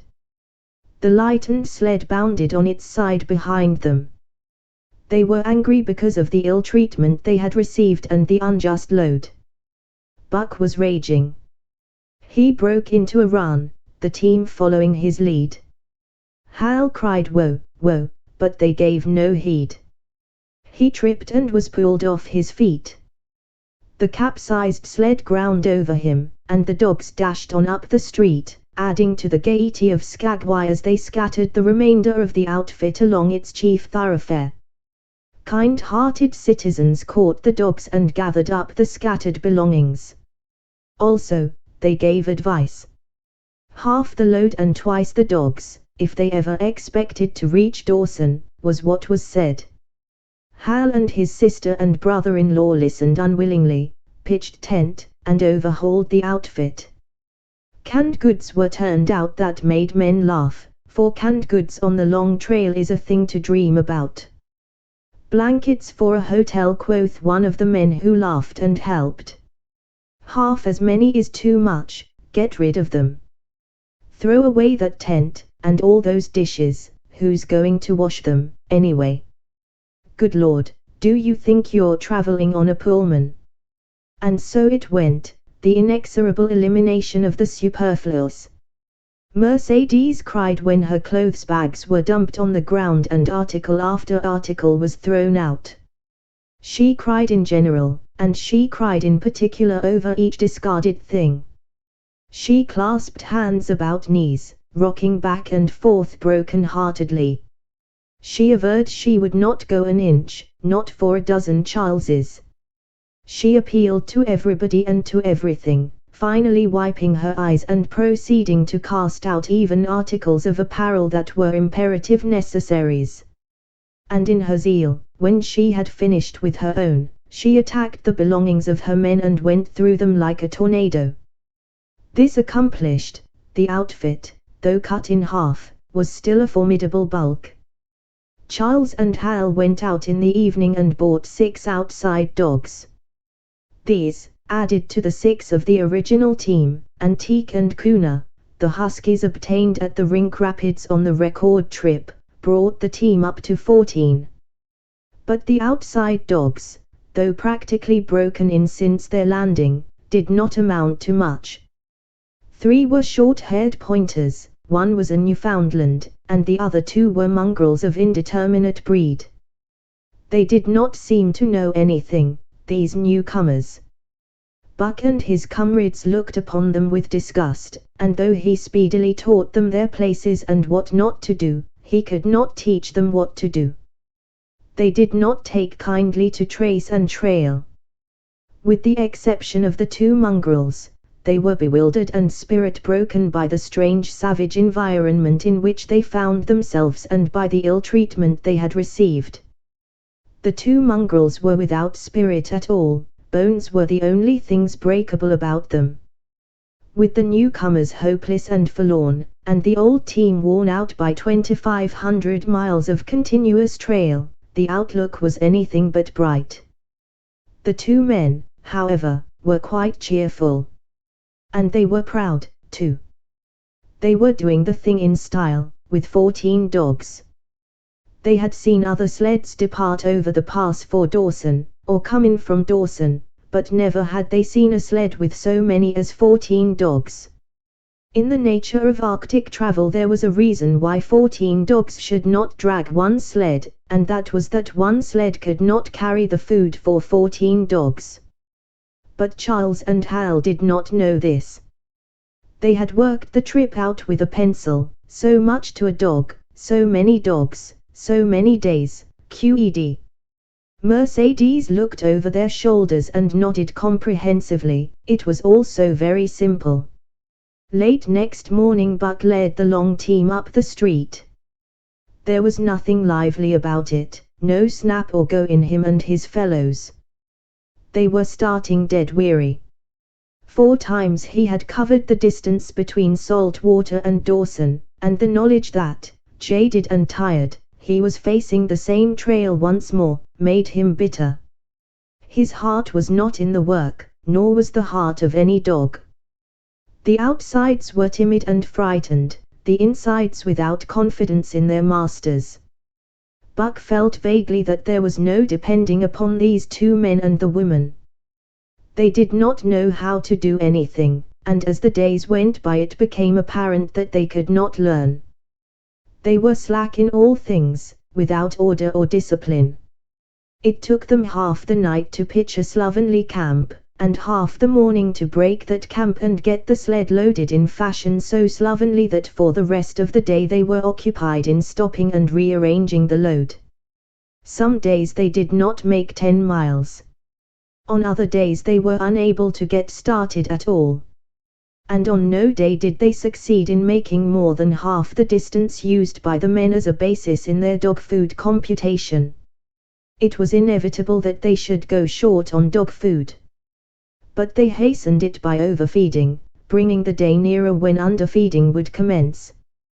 The outside dogs, whose digestions had not been trained by chronic famine to make the most of little, had voracious appetites.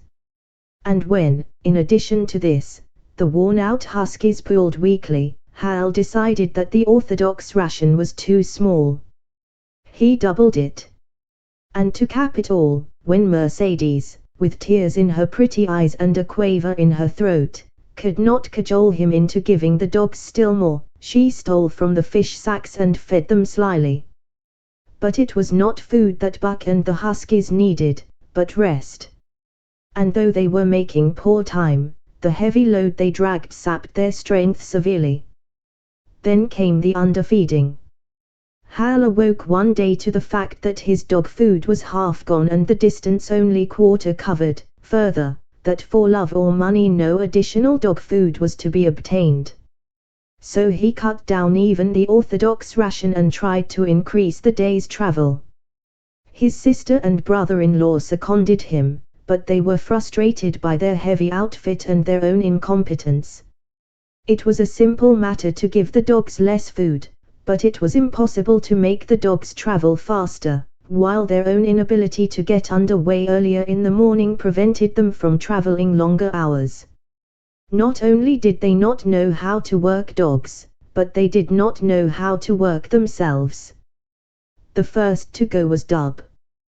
Poor blundering thief that he was, always getting caught and punished, he had nonetheless been a faithful worker. His wrenched shoulder blade, untreated and unrested, went from bad to worse, till finally Hal shot him with the big Colt's revolver. It is a saying of the country that an outside dog starves to death on the ration of the husky, so the 6 outside dogs under Buck could do no less than die on half the ration of the husky. The Newfoundland went first, followed by the 3 short-haired pointers, the 2 mongrels hanging more grittily on to life, but going in the end. By this time all the amenities and gentlenesses of the Southland had fallen away from the 3 people. Shorn of its glamour and romance, Arctic travel became to them a reality too harsh for their manhood and womanhood. Mercedes ceased weeping over the dogs, being too occupied with weeping over herself and with quarreling with her husband and brother. To quarrel was the one thing they were never too weary to do. Their irritability arose out of their misery, increased with it, doubled upon it, outdistanced it. The wonderful patience of the trail which comes to men who toil hard and suffer sore, and remain sweet of speech and kindly, did not come to these two men and the woman. They had no inkling of such a patience. They were stiff and in pain, their muscles ached, their bones ached, their very hearts ached, and because of this they became sharp of speech, and hard words were first on their lips in the morning and last at night. Charles and Hal wrangled whenever Mercedes gave them a chance. It was the cherished belief of each that he did more than his share of the work, and neither forbore to speak this belief at every opportunity. Sometimes Mercedes sided with her husband, sometimes with her brother. The result was a beautiful and unending family quarrel. Starting from a dispute as to which should chop a few sticks for the fire, a dispute which concerned only Charles and Hal, presently would be lugged in the rest of the family, fathers, mothers, uncles, cousins, people thousands of miles away, and some of them dead. That Hal's views on art, or the sort of society plays his mother's brother wrote, should have anything to do with the chopping of a few sticks of firewood, passes comprehension. Nevertheless, the quarrel was as likely to tend in that direction as in the direction of Charles's political prejudices. And that Charles's sister's tale-bearing tongue should be relevant to the building of a Yukon fire, was apparent only to Mercedes, who disburdened herself of copious opinions upon that topic, and incidentally upon a few other traits unpleasantly peculiar to her husband's family. In the meantime the fire remained unbuilt, the camp half-pitched, and the dogs unfed. Mercedes nursed a special grievance, the grievance of sex. She was pretty and soft, and had been chivalrously treated all her days. But the present treatment by her husband and brother was everything save chivalrous. It was her custom to be helpless. They complained. Upon which impeachment of what to her was her most essential sex prerogative, she made their lives unendurable. She no longer considered the dogs, and because she was sore and tired, she persisted in riding on the sled. She was pretty and soft, but she weighed 120 pounds, a lusty last straw to the load dragged by the weak and starving animals. She rode for days, till they fell in the traces and the sled stood still. Charles and Hal begged her to get off and walk, pleaded with her, entreated, the while she wept and importuned heaven with a recital of their brutality. On one occasion they took her off the sled by main strength. They never did it again. She let her legs go limp like a spoiled child, and sat down on the trail. They went on their way, but she did not move. After they had traveled 3 miles they unloaded the sled, came back for her, and by main strength put her on the sled again. In the excess of their own misery they were callous to the suffering of their animals. Hal's theory, which he practiced on others, was that one must get hardened. He had started out preaching it to his sister and brother-in-law. Failing there, he hammered it into the dogs with a club. At the 5 fingers the dog food gave out, and a toothless old squaw offered to trade them a few pounds of frozen horse hide for the Colt's revolver that kept the big hunting knife company at Hal's hip. A poor substitute for food was this hide, just as it had been stripped from the starved horses of the cattlemen 6 months back. In its frozen state it was more like strips of galvanized iron, and when a dog wrestled it into his stomach it thawed into thin and innutritious leathery strings and into a mass of short hair, irritating and indigestible. And through it all Buck staggered along at the head of the team as in a nightmare. He pulled when he could no longer pull, he fell down and remained down till blows from whip or club drove him to his feet again.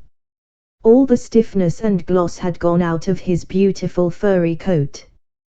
The hair hung down, limp and draggled, or matted with dried blood where Hal's club had bruised him. His muscles had wasted away to knotty strings, and the flesh pads had disappeared, so that each rib and every bone in his frame were outlined cleanly through the loose hide that was wrinkled in folds of emptiness. It was heartbreaking, only Buck's heart was unbreakable. The man in the red sweater had proved that. As it was with Buck, so was it with his mates.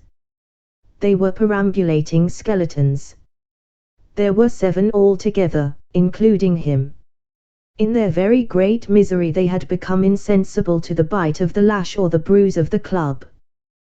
The pain of the beating was dull and distant, just as the things their eyes saw and their ears heard seemed dull and distant.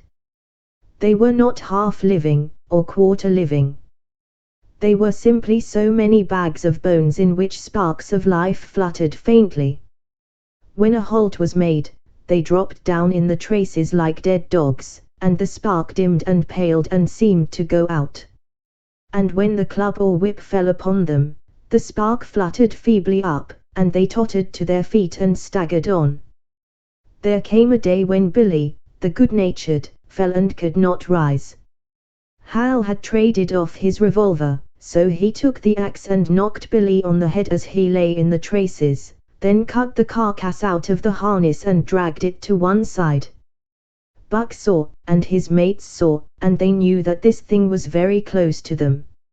On the next day Kuna went, and but 5 of them remained: Joe, too far gone to be malignant; Pike, crippled and limping, only half conscious and not conscious enough longer to malinger; Sol Lex, the one-eyed, still faithful to the toil of trace and trail, and mournful in that he had so little strength with which to pull; Teak, who had not travelled so far that winter and who was now beaten more than the others because he was fresher; and Buck, still at the head of the team, but no longer enforcing discipline or striving to enforce it, blind with weakness half the time and keeping the trail by the loom of it and by the dim feel of his feet. It was beautiful spring weather, but neither dogs nor humans were aware of it. Each day the sun rose earlier and set later. It was dawn by 3 in the morning, and twilight lingered till 9 at night. The whole long day was a blaze of sunshine. The ghostly winter silence had given way to the great spring murmur of awakening life. This murmur arose from all the land, fraught with the joy of living. It came from the things that lived and moved again, things which had been as dead and which had not moved during the long months of frost. The sap was rising in the pines. The willows and aspens were bursting out in young buds. Shrubs and vines were putting on fresh garbs of green. Crickets sang in the nights, and in the days all manner of creeping, crawling things rustled forth into the sun. Partridges and woodpeckers were booming and knocking in the forest. Squirrels were chattering, birds singing, and overhead honked the wildfowl driving up from the south in cunning wedges that split the air. From every hill slope came the trickle of running water, the music of unseen fountains. All things were thawing, bending, snapping. The Yukon was straining to break loose the ice that bound it down. It ate away from beneath, the sun ate from above. Air holes formed, fissures sprang and spread apart, while thin sections of ice fell through bodily into the river. And amid all this bursting, rending, throbbing of awakening life, under the blazing sun and through the soft sighing breezes, like wayfarers to death, staggered the 2 men, the woman, and the huskies. With the dogs falling, Mercedes weeping and riding, Hal swearing innocuously, and Charles's eyes wistfully watering, they staggered into John Thornton's camp at the mouth of White River. When they halted, the dogs dropped down as though they had all been struck dead. Mercedes dried her eyes and looked at John Thornton. Charles sat down on a log to rest.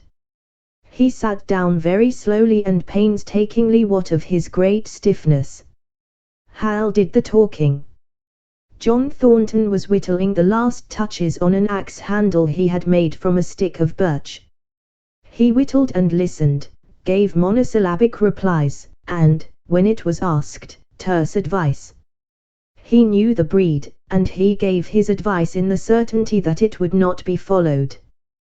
They told us up above that the bottom was dropping out of the trail and that the best thing for us to do was to lay over, Hal said in response to Thornton's warning to take no more chances on the rotten ice. They told us we couldn't make White River, and here we are. This last with a sneering ring of triumph in it. And they told you true, John Thornton answered. The bottom's likely to drop out at any moment. Only fools, with the blind luck of fools, could have made it. I tell you straight, I wouldn't risk my carcass on that ice for all the gold in Alaska. That's because you're not a fool, I suppose, said Hal. All the same, we'll go on to Dawson. He uncoiled his whip. Get up there, Buck. Hi. Get up there. Mush on. Thornton went on whittling. It was idle, he knew, to get between a fool and his folly, while 2 or 3 fools more or less would not alter the scheme of things. But the team did not get up at the command. It had long since passed into the stage where blows were required to rouse it. The whip flashed out, here and there, on its merciless errands. John Thornton compressed his lips. Sol Lex was the first to crawl to his feet. Teak followed. Joe came next, yelping with pain. Pike made painful efforts. Twice he fell over, when half up, and on the 3rd attempt managed to rise. Buck made no effort. He lay quietly where he had fallen. The lash bit into him again and again, but he neither whined nor struggled. Several times Thornton started, as though to speak, but changed his mind. A moisture came into his eyes, and, as the whipping continued, he arose and walked irresolutely up and down. This was the first time Buck had failed, in itself a sufficient reason to drive Hal into a rage. He exchanged the whip for the customary club. Buck refused to move under the rain of heavier blows which now fell upon him. Like his mates, he was barely able to get up, but, unlike them, he had made up his mind not to get up. He had a vague feeling of impending doom. This had been strong upon him when he pulled into the bank, and it had not departed from him. What of the thin and rotten ice he had felt under his feet all day? It seemed that he sensed disaster close at hand, out there ahead on the ice where his master was trying to drive him. He refused to stir. So greatly had he suffered, and so far gone was he, that the blows did not hurt much. And as they continued to fall upon him, the spark of life within flickered and went down. It was nearly out. He felt strangely numb. As though from a great distance, he was aware that he was being beaten. The last sensations of pain left him.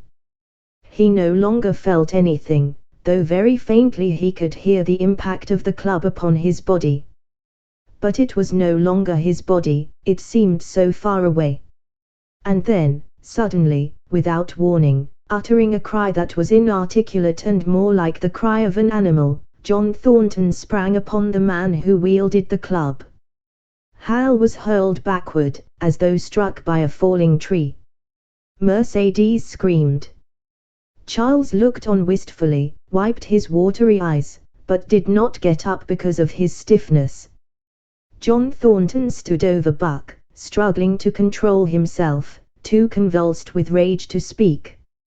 "If you strike that dog again, I'll kill you," he at last managed to say in a choking voice. "It's my dog," Hal replied, wiping the blood from his mouth as he came back. "Get out of my way, or I'll fix you. I'm going to Dawson." Thornton stood between him and Buck, and evinced no intention of getting out of the way. Hal drew his long hunting knife. Mercedes screamed, cried, laughed, and manifested the chaotic abandonment of hysteria. Thornton rapped Hal's knuckles with the axe handle, knocking the knife to the ground. He rapped his knuckles again as he tried to pick it up. Then he stooped, picked it up himself, and with 2 strokes cut Buck's traces. Hal had no fight left in him.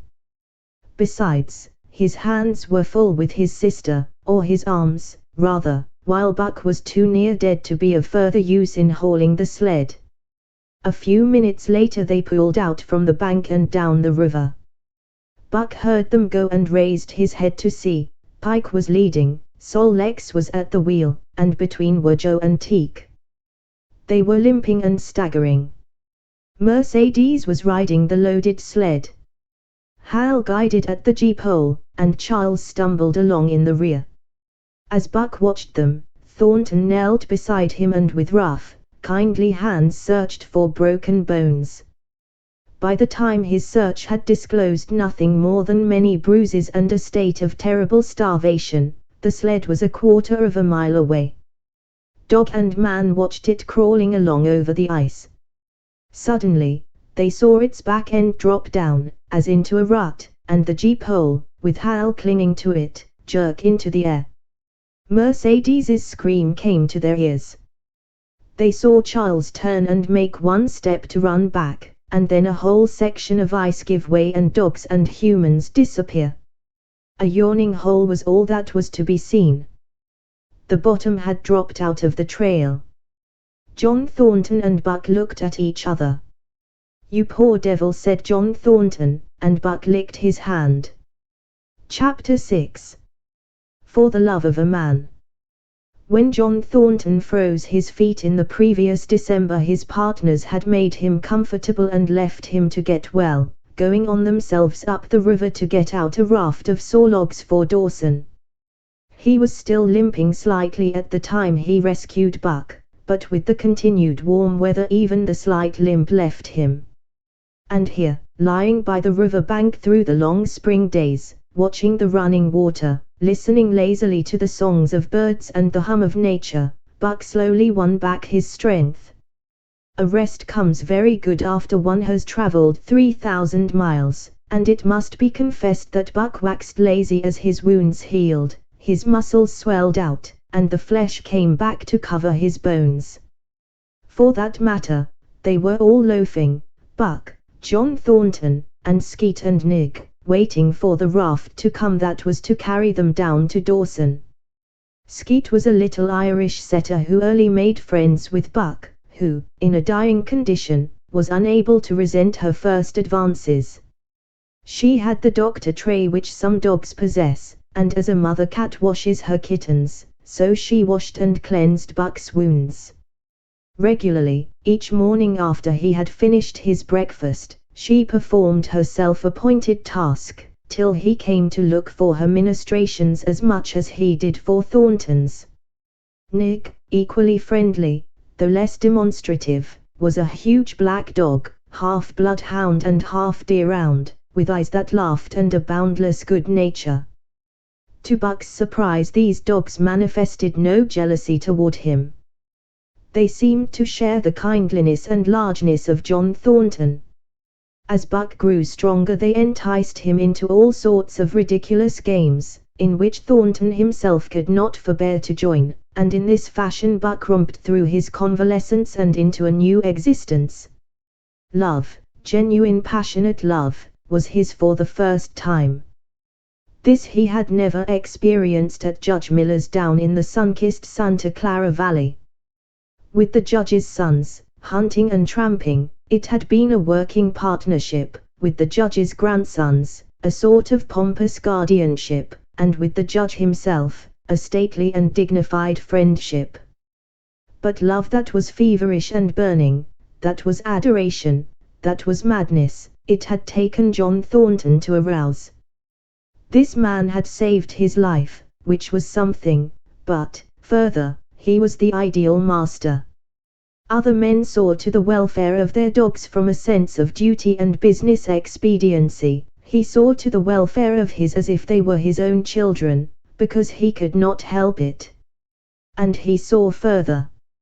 He never forgot a kindly greeting or a cheering word, and to sit down for a long talk with them, Gus he called it, was as much his delight as theirs. He had a way of taking Buck's head roughly between his hands, and resting his own head upon Buck's, of shaking him back and forth, the while calling him ill names that to Buck were love names. Buck knew no greater joy than that rough embrace and the sound of murmured oaths, and at each jerk back and forth it seemed that his heart would be shaken out of his body, so great was its ecstasy.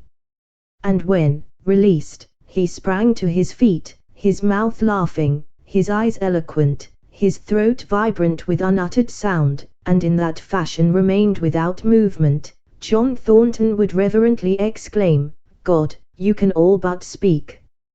Buck had a trick of love expression that was akin to hurt. He would often seize Thornton's hand in his mouth and close so fiercely that the flesh bore the impress of his teeth for some time afterward. And as Buck understood the oaths to be love words, so the man understood this feigned bite for a caress. For the most part, however, Buck's love was expressed in adoration. While he went wild with happiness when Thornton touched him or spoke to him, he did not seek these tokens. Unlike Skeet, who was wont to shove her nose under Thornton's hand and nudge till petted, or Nig, who would stalk up and rest his great head on Thornton's knee, Buck was content to adore at a distance.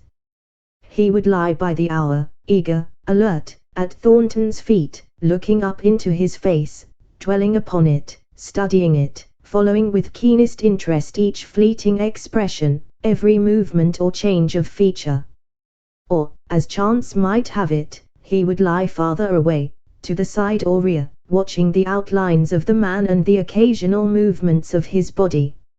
And often, such was the communion in which they lived, the strength of Buck's gaze would draw John Thornton's head around, and he would return the gaze, without speech, his heart shining out of his eyes as Buck's heart shone out. For a long time after his rescue, Buck did not like Thornton to get out of his sight. From the moment he left the tent to when he entered it again, Buck would follow at his heels. His transient masters since he had come into the Northland had bred in him a fear that no master could be permanent. He was afraid that Thornton would pass out of his life as Perrault and Francois and the Scotch half-breed had passed out. Even in the night, in his dreams, he was haunted by this fear. At such times he would shake off sleep and creep through the chill to the flap of the tent, where he would stand and listen to the sound of his master's breathing. But in spite of this great love he bore John Thornton, which seemed to bespeak the soft civilizing influence, the strain of the primitive, which the Northland had aroused in him, remained alive and active. Faithfulness and devotion, things born of fire and roof, were his, yet he retained his wildness and wiliness. He was a thing of the wild, coming from the wild to sit by John Thornton's fire, rather than a dog of the soft Southland stamped with the marks of generations of civilization. Because of his very great love, he could not steal from this man, but from any other man, in any other camp, he did not hesitate an instant, while the cunning with which he stole enabled him to escape detection. His face and body were scored by the teeth of many dogs, and he fought as fiercely as ever and more shrewdly. Skeet and Nig were too good-natured for quarrelling, besides, they belonged to John Thornton, but the strange dog, no matter what the breed or valor, swiftly acknowledged Buck's supremacy or found himself struggling for life with a terrible antagonist. And Buck was merciless. He had learned well the law of club and fang, and he never forwent an advantage or drew back from a foe he had started on the way to death. He had lessoned from Spitz, and from the chief fighting dogs of the police and mail, and knew there was no middle course. He must master or be mastered, while to show mercy was a weakness. Mercy did not exist in the primordial life. It was misunderstood for fear, and such misunderstandings made for death. Kill or be killed, eat or be eaten, was the law, and this mandate, down out of the depths of time, he obeyed.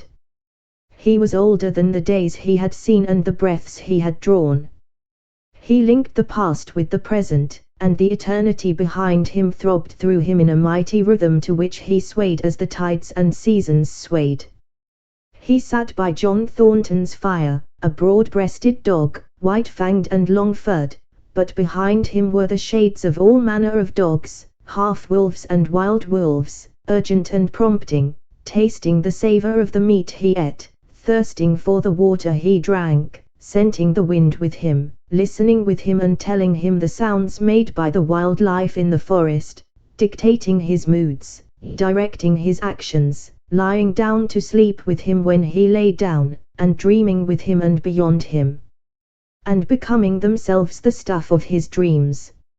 So peremptorily did these shades beckon him, that each day mankind and the claims of mankind slipped farther from him.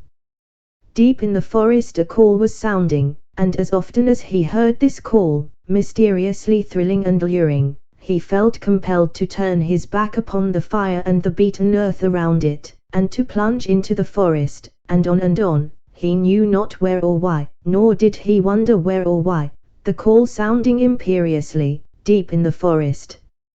But as often as he gained the soft unbroken earth and the green shade, the love for John Thornton drew him back to the fire again. Thornton alone held him. The rest of mankind was as nothing. Chance travelers might praise or pet him, but he was cold under it all, and from a too demonstrative man he would get up and walk away. When Thornton's partners, Hans and Pete, arrived on the long-expected raft, Buck refused to notice them till he learned they were close to Thornton. After that he tolerated them in a passive sort of way, accepting favors from them as though he favored them by accepting. They were of the same large type as Thornton, living close to the earth, thinking simply and seeing clearly, and ere they swung the raft into the big eddy by the sawmill at Dawson, they understood Buck and his ways, and did not insist upon an intimacy such as obtained with Skeet and Nig. For Thornton, however, his love seemed to grow and grow. He, alone among men, could put a pack upon Buck's back in the summer traveling. Nothing was too great for Buck to do, when Thornton commanded. One day, they had grub-staked themselves from the proceeds of the raft and left Dawson for the headwaters of the Tanana. The men and dogs were sitting on the crest of a cliff which fell away, straight down, to naked bedrock 300 feet below. John Thornton was sitting near the edge, Buck at his shoulder. A thoughtless whim seized Thornton, and he drew the attention of Hans and Pete to the experiment he had in mind. "Jump, Buck," he commanded, sweeping his arm out and over the chasm. The next instant he was grappling with Buck on the extreme edge, while Hans and Pete were dragging them back into safety. "It's uncanny," Pete said, after it was over and they had caught their speech. Thornton shook his head. "No, it is splendid, and it is terrible, too. Do you know, it sometimes makes me afraid. I'm not hankering to be the man that lays hands on you while he's around," Pete announced conclusively, nodding his head toward Buck. "P.Y. Jingo," was Hans's contribution. "Not mine, Zulf, either." It was at Circle City, ere the year was out, that Pete's apprehensions were realized. Black Burton, a man evil-tempered and malicious, had been picking a quarrel with a tenderfoot at the bar, when Thornton stepped good-naturedly between.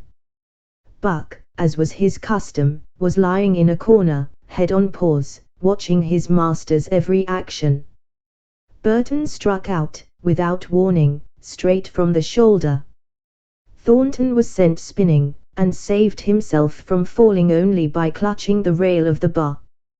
Those who were looking on heard what was neither bark nor yelp, but a something which is best described as a roar, and they saw Buck's body rise up in the air as he left the floor for Burton's throat. The man saved his life by instinctively throwing out his arm, but was hurled backward to the floor with Buck on top of him.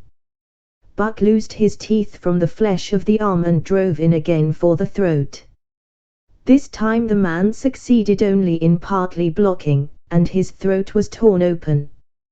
Then the crowd was upon Buck, and he was driven off, but while a surgeon checked the bleeding, he prowled up and down, growling furiously, attempting to rush in, and being forced back by an array of hostile clubs. A miners' meeting called on the spot decided that the dog had sufficient provocation, and Buck was discharged. But his reputation was made, and from that day his name spread through every camp in Alaska. Later on, in the fall of the year, he saved John Thornton's life in quite another fashion. The three partners were lining a long and narrow poling boat down a bad stretch of rapids on the 40-mile creek. Hans and Pete moved along the bank, snubbing with a thin manila rope from tree to tree, while Thornton remained in the boat, helping its descent by means of a pole, and shouting directions to the shore. Buck, on the bank, worried and anxious, kept abreast of the boat, his eyes never off his master. At a particularly bad spot, where a ledge of barely submerged rocks jutted out into the river, Hans cast off the rope, and, while Thornton poled the boat out into the stream, ran down the bank with the end in his hand to snub the boat when it had cleared the ledge.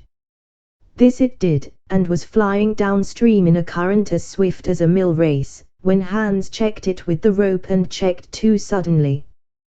The boat flirted over and snubbed into the bank bottom up, while Thornton, flung sheer out of it, was carried downstream toward the worst part of the rapids, a stretch of wild water in which no swimmer could live. Buck had sprung in on the instant, and at the end of 300 yards, amid a mad swirl of water, he overhauled Thornton. When he felt him grasp his tail, Buck headed for the bank, swimming with all his splendid strength. But the progress shoreward was slow, the progress downstream amazingly rapid. From below came the fatal roaring where the wild current went wilder and was rent in shreds and spray by the rocks which thrust through like the teeth of an enormous comb. The suck of the water as it took the beginning of the last steep pitch was frightful, and Thornton knew that the shore was impossible. He scraped furiously over a rock, bruised across a second, and struck a third with crushing force. He clutched its slippery top with both hands, releasing Buck, and above the roar of the churning water shouted, "Go, Buck! Go!" Buck could not hold his own, and swept on downstream, struggling desperately, but unable to win back. When he heard Thornton's command repeated, he partly reared out of the water, throwing his head high, as though for a last look, then turned obediently toward the bank. He swam powerfully and was dragged ashore by Pete and Hans at the very point where swimming ceased to be possible and destruction began. They knew that the time a man could cling to a slippery rock in the face of that driving current was a matter of minutes, and they ran as fast as they could up the bank to a point far above where Thornton was hanging on. They attached the line with which they had been snubbing the boat to Buck's neck and shoulders, being careful that it should neither strangle him nor impede his swimming, and launched him into the stream. He struck out boldly, but not straight enough into the stream. He discovered the mistake too late, when Thornton was abreast of him and a bare half-dozen strokes away while he was being carried helplessly past. Hans promptly snubbed with the rope, as though Buck were a boat. The rope thus tightening on him in the sweep of the current, he was jerked under the surface, and under the surface he remained till his body struck against the bank and he was hauled out. He was half drowned, and Hans and Pete threw themselves upon him, pounding the breath into him and the water out of him. He staggered to his feet and fell down. The faint sound of Thornton's voice came to them, and though they could not make out the words of it, they knew that he was in his extremity. His master's voice acted on Buck like an electric shock. He sprang to his feet and ran up the bank ahead of the men to the point of his previous departure. Again the rope was attached and he was launched, and again he struck out, but this time straight into the stream. He had miscalculated once, but he would not be guilty of it a second time. Hans paid out the rope, permitting no slack, while Pete kept it clear of coils. Buck held on till he was on a line straight above Thornton, then he turned, and with the speed of an express train headed down upon him. Thornton saw him coming, and, as Buck struck him like a battering ram, with the whole force of the current behind him, he reached up and closed with both arms around the shaggy neck. Hands snubbed the rope around the tree, and Buck and Thornton were jerked under the water. Strangling, suffocating, sometimes one uppermost and sometimes the other, dragging over the jagged bottom, smashing against rocks and snags, they veered into the bank. Thornton came to, belly downward and being violently propelled back and forth across a drift log by Hans and Pete. His first glance was for Buck, over whose limp and apparently lifeless body Nick was setting up a howl, while Skeet was licking the wet face and closed eyes. Thornton was himself bruised and battered, and he went carefully over Buck's body, when he had been brought around, finding 3 broken ribs. "That settles it," he announced. "We camp right here." And camp they did, till Buck's ribs knitted and he was able to travel. That winter, at Dawson, Buck performed another exploit, not so heroic, perhaps, but one that put his name many notches higher on the totem pole of Alaskan fame. This exploit was particularly gratifying to the 3 men, for they stood in need of the outfit which it furnished, and were enabled to make a long-desired trip into the Virgin East, where miners had not yet appeared. It was brought about by a conversation in the El Dorado saloon, in which men waxed boastful of their favorite dogs.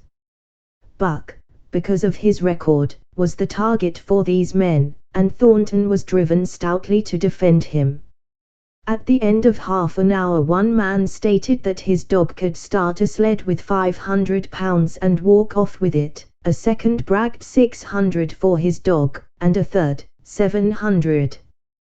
"Pooh, pooh," said John Thornton, "Buck can start 1,000 pounds. And break it out, and walk off with it for 100 yards, demanded Mathewson, a bonanza king, he of the 700 vaunt. "And break it out, and walk off with it for 100 yards," John Thornton said coolly. "Well," Mathewson said, slowly and deliberately, so that all could hear, "I've got $1,000 that says he can't. And there it is." So saying, he slammed a sack of gold dust of the size of a bologna sausage down upon the bar. Nobody spoke. Thornton's bluff, if bluff it was, had been called. He could feel a flush of warm blood creeping up his face. His tongue had tricked him. He did not know whether Buck could start 1,000 pounds. Half a ton. The enormousness of it appalled him. He had great faith in Buck's strength and had often thought him capable of starting such a load, but never, as now, had he faced the possibility of it, the eyes of a dozen men fixed upon him, silent and waiting. Further, he had no $1,000, nor had Hans or Pete. "I've got a sled standing outside now, with 20 50-pound sacks of flour on it," Mathewson went on with brutal directness, "so don't let that hinder you." Thornton did not reply. He did not know what to say. He glanced from face to face in the absent way of a man who has lost the power of thought and is seeking somewhere to find the thing that will start it going again. The face of Jim O'Brien, a mastodon king and old-time comrade, caught his eyes. It was as a cue to him, seeming to rouse him to do what he would never have dreamed of doing. "Can you lend me 1,000, he asked, almost in a whisper. "Sure," answered O'Brien, thumping down a plethoric sack by the side of Mathewson's. "Though it's little faith I'm having, John, that the beast can do the trick." The El Dorado emptied its occupants into the street to see the test. The tables were deserted, and the dealers and gamekeepers came forth to see the outcome of the wager and to lay odds. Several hundred men, furred and mittened, banked around the sled within easy distance. Mathewson's sled, loaded with 1,000 pounds of flour, had been standing for a couple of hours, and in the intense cold, it was 60 below zero, the runners had frozen fast to the hard-packed snow. Men offered odds of 2 to 1 that Buck could not budge the sled. A quibble arose concerning the phrase break out. O'Brien contended it was Thornton's privilege to knock the runners loose, leaving Buck to break it out from a dead standstill. Matthewson insisted that the phrase included breaking the runners from the frozen grip of the snow. A majority of the men who had witnessed the making of the bet decided in his favor, whereat the odds went up to 3 to 1 against Buck. There were no takers. Not a man believed him capable of the feat. Thornton had been hurried into the wager, heavy with doubt, and now that he looked at the sled itself, the concrete fact, with the regular team of 10 dogs curled up in the snow before it, the more impossible the task appeared. Matthewson waxed jubilant. 3 to 1, he proclaimed. I'll lay you another 1,000 at that figure, Thornton. What do ye say? Thornton's doubt was strong in his face, but his fighting spirit was aroused, the fighting spirit that soars above odds, fails to recognize the impossible, and is deaf to all save the clamor for battle. He called Hans and Pete to him. Their sacks were slim, and with his own the 3 partners could rake together only $200. In the ebb of their fortunes, this sum was their total capital, yet they laid it unhesitatingly against Matthewson's 600. The team of 10 dogs was unhitched, and Buck, with his own harness, was put into the sled. He had caught the contagion of the excitement, and he felt that in some way he must do a great thing for John Thornton. Murmurs of admiration at his splendid appearance went up.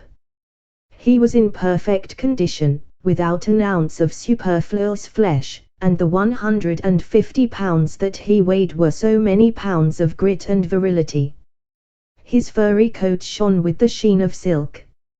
Down the neck and across the shoulders, his mane, in repose as it was, half bristled and seemed to lift with every movement, as though excess of vigor made each particular hair alive and active.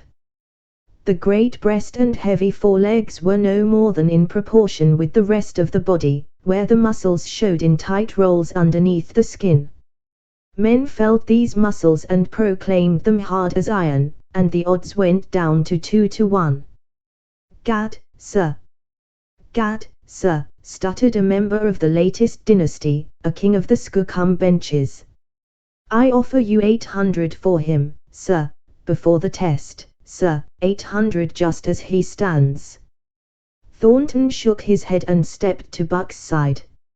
You must stand off from him, Matthewson protested.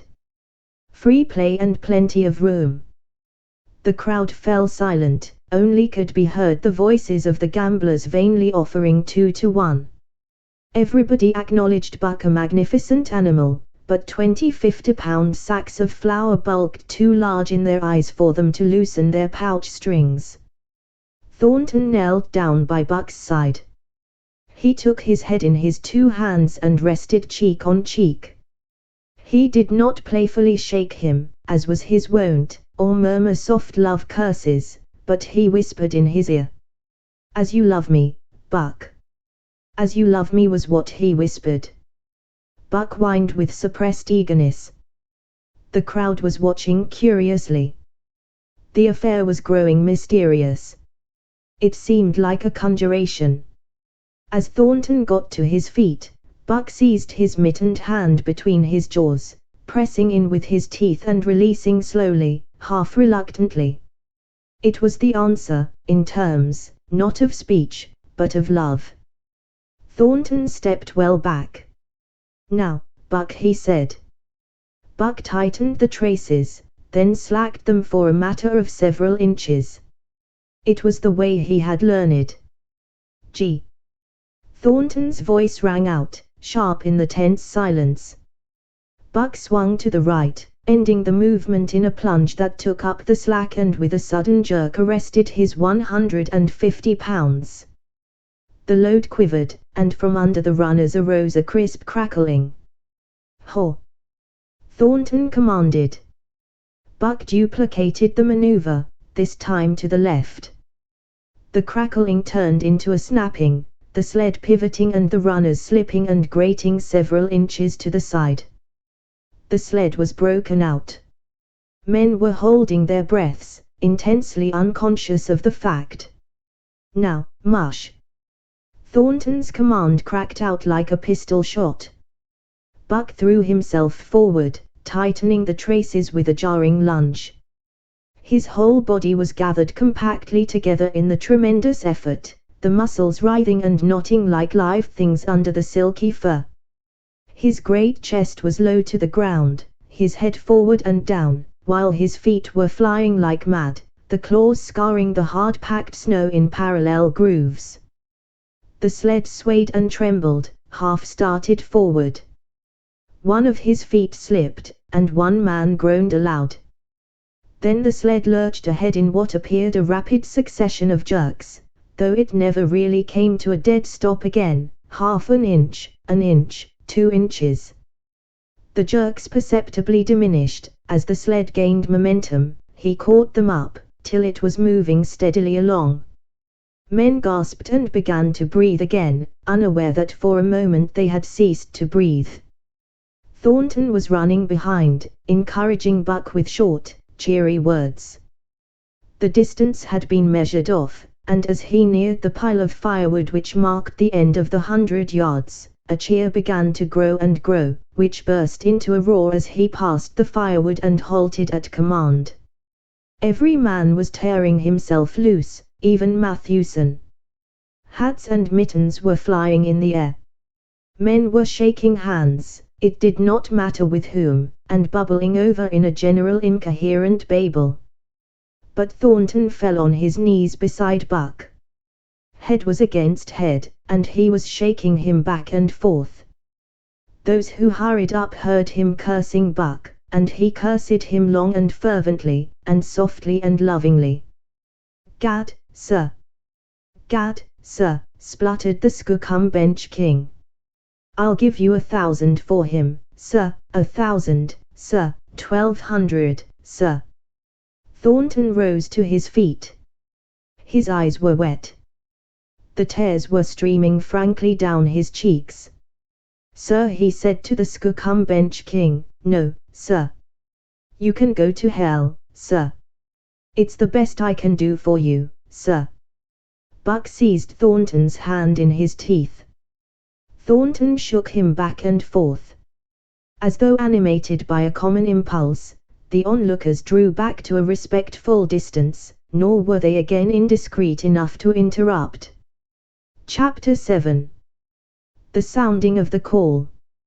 When Buck earned $1,600 in 5 minutes for John Thornton, he made it possible for his master to pay off certain debts and to journey with his partners into the East after a fabled lost mine, the history of which was as old as the history of the country. Many men had sought it, few had found it, and more than a few there were who had never returned from the quest. This lost mine was steeped in tragedy and shrouded in mystery. No one knew of the first man. The oldest tradition stopped before it got back to him. From the beginning there had been an ancient and ramshackle cabin. Dying men had sworn to it, and to the mine the site of which it marked, clinching their testimony with nuggets that were unlike any known grade of gold in the Northland. But no living man had looted this treasure house, and the dead were dead, wherefore John Thornton and Pete and Hans, with Buck and half a dozen other dogs, faced into the east on an unknown trail to achieve where men and dogs as good as themselves had failed. They sledded 70 miles up the Yukon, swung to the left into the Stewart River, past the Mayo and the McQuestion, and held on until the Stewart itself became a streamlet, threading the upstanding peaks which marked the backbone of the continent. John Thornton asked little of man or nature. He was unafraid of the wild. With a handful of salt and a rifle he could plunge into the wilderness and fare wherever he pleased and as long as he pleased. Being in no haste, Indian fashion, he hunted his dinner in the course of the day's travel, and if he failed to find it, like the Indian, he kept on traveling, secure in the knowledge that sooner or later he would come to it. So, on this great journey into the East, straight meat was the bill of fare, ammunition and tools principally made up the load on the sled, and the time card was drawn upon the limitless future. To Buck it was boundless delight, this hunting, fishing, and indefinite wandering through strange places. For weeks at a time they would hold on steadily, day after day, and for weeks upon end they would camp, here and there, the dogs loafing and the men burning holes through frozen muck and gravel and washing countless pans of dirt by the heat of the fire. Sometimes they went hungry, sometimes they feasted riotously, all according to the abundance of game and the fortune of hunting. Summer arrived, and dogs and men packed on their backs, rafted across blue mountain lakes, and descended or ascended unknown rivers in slender boats whipsawed from the standing forest. The months came and went, and back and forth they twisted through the uncharted vastness, where no men were and yet where men had been if the lost cabin were true. They went across divides in summer blizzards, shivered under the midnight sun on naked mountains between the timberline and the eternal snows, dropped into summer valleys amid swarming gnats and flies, and in the shadows of glaciers picked strawberries and flowers as ripe and fair as any the Southland could boast. In the fall of the year they penetrated a weird lake country, sad and silent, where wildfowl had been, but where then there was no life nor sign of life, only the blowing of chill winds, the forming of ice in sheltered places, and the melancholy rippling of waves on lonely beaches. And through another winter they wandered on the obliterated trails of men who had gone before. Once, they came upon a path blazed through the forest, an ancient path, and the lost cabin seemed very near. But the path began nowhere and ended nowhere, and it remained mystery, as the man who made it and the reason he made it remained mystery. Another time they chanced upon the time-graven wreckage of a hunting lodge, and amid the shreds of rotted blankets John Thornton found a long-barreled flintlock. He knew it for a Hudson Bay Company gun of the young days in the Northwest, when such a gun was worth its height in beaver skins packed flat, and that was all, no hint as to the man who in an early day had reared the lodge and left the gun among the blankets.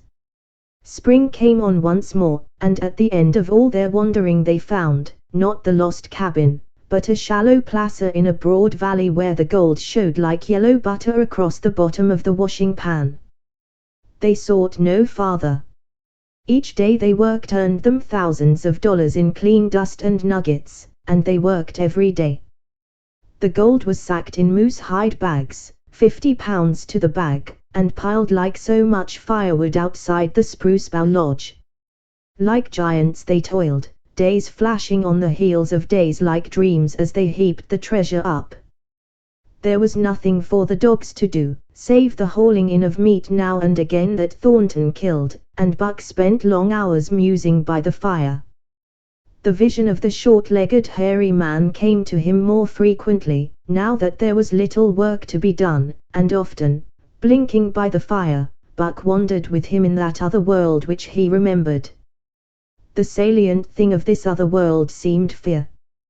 When he watched the hairy man sleeping by the fire, head between his knees and hands clasped above, Buck saw that he slept restlessly, with many starts and awakenings, at which times he would peer fearfully into the darkness and fling more wood upon the fire. Did they walk by the beach of a sea, where the hairy man gathered shellfish and ate them as he gathered, it was with eyes that roved everywhere for hidden danger and with legs prepared to run like the wind at its first appearance. Through the forest they crept noiselessly, Buck at the hairy man's heels, and they were alert and vigilant, the pair of them, ears twitching and moving and nostrils quivering, for the man heard and smelled as keenly as Buck. The hairy man could spring up into the trees and travel ahead as fast as on the ground, swinging by the arms from limb to limb, sometimes a dozen feet apart, letting go and catching, never falling, never missing his grip. In fact, he seemed as much at home among the trees as on the ground, and Buck had memories of nights of vigil spent beneath trees wherein the hairy man roosted, holding on tightly as he slept. And closely akin to the visions of the hairy man was the call still sounding in the depths of the forest. It filled him with a great unrest and strange desires. It caused him to feel a vague, sweet gladness, and he was aware of wild yearnings and stirrings for he knew not what. Sometimes he pursued the call into the forest, looking for it as though it were a tangible thing, barking softly or defiantly, as the mood might dictate. He would thrust his nose into the cool wood moss, or into the black soil where long grasses grew, and snort with joy at the fat earth smells, or he would crouch for hours, as if in concealment, behind fungus-covered trunks of fallen trees, wide-eyed and wide-eared to all that moved and sounded about him. It might be, lying thus, that he hoped to surprise this call he could not understand. But he did not know why he did these various things. He was impelled to do them, and did not reason about them at all. Irresistible impulses seized him. He would be lying in camp, dozing lazily in the heat of the day, when suddenly his head would lift and his ears cock up, intent and listening, and he would spring to his feet and dash away, and on, for hours, through the forest aisles and across the open spaces where the niggerheads bunched. He loved to run down dry water courses, and to creep and spy upon the bird life in the woods. For a day at a time he would lie in the underbrush where he could watch the partridges drumming and strutting up and down. But especially he loved to run in the dim twilight of the summer midnights, listening to the subdued and sleepy murmurs of the forest, reading signs and sounds as man may read a book, and seeking for the mysterious something that called, waking or sleeping, at all times, for him to come. One night he sprang from sleep with a start, eager-eyed, nostrils quivering and scenting, his mane bristling in recurrent waves.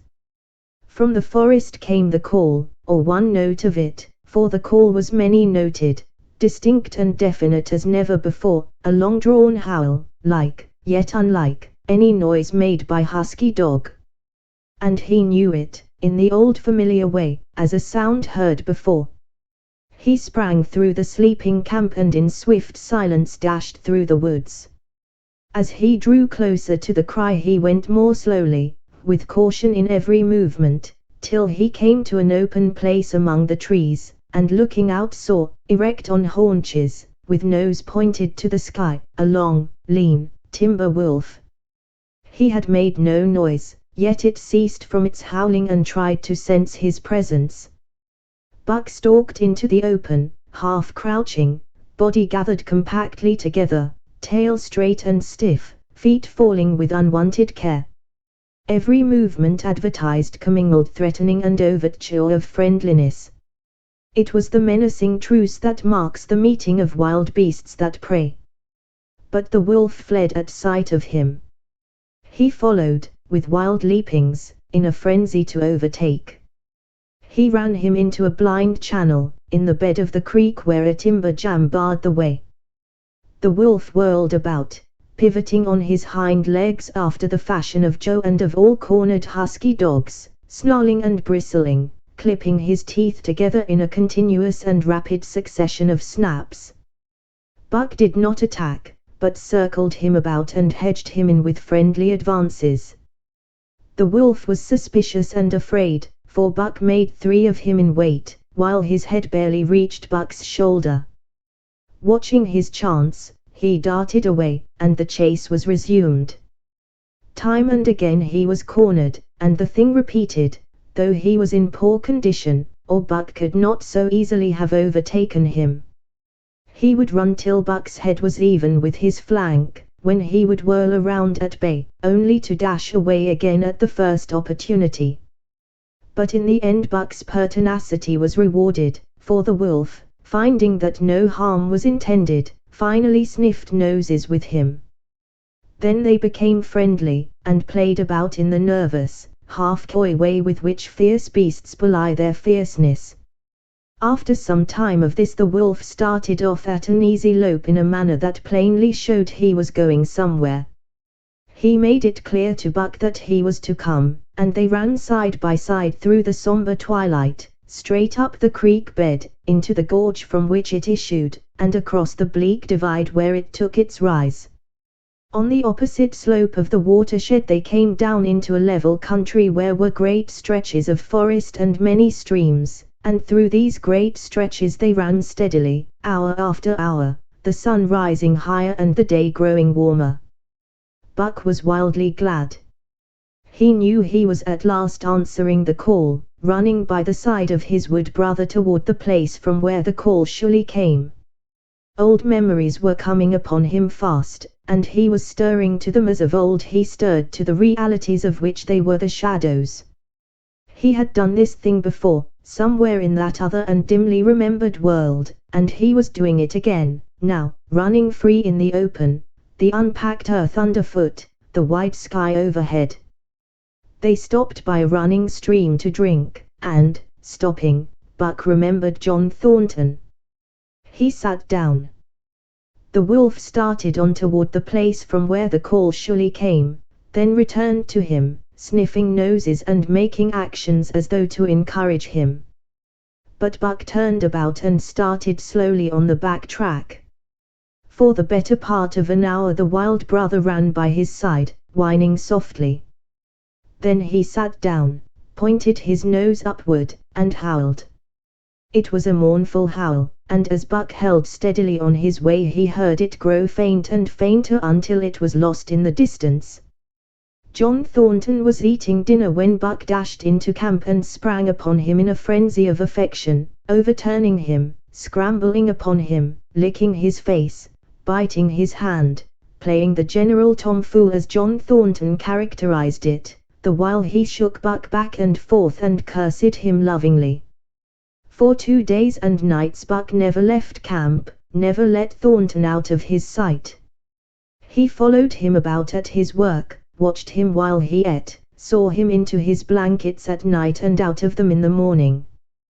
But after 2 days the call in the forest began to sound more imperiously than ever. Buck's restlessness came back on him, and he was haunted by recollections of the wild brother, and of the smiling land beyond the divide and the run side by side through the wide forest stretches.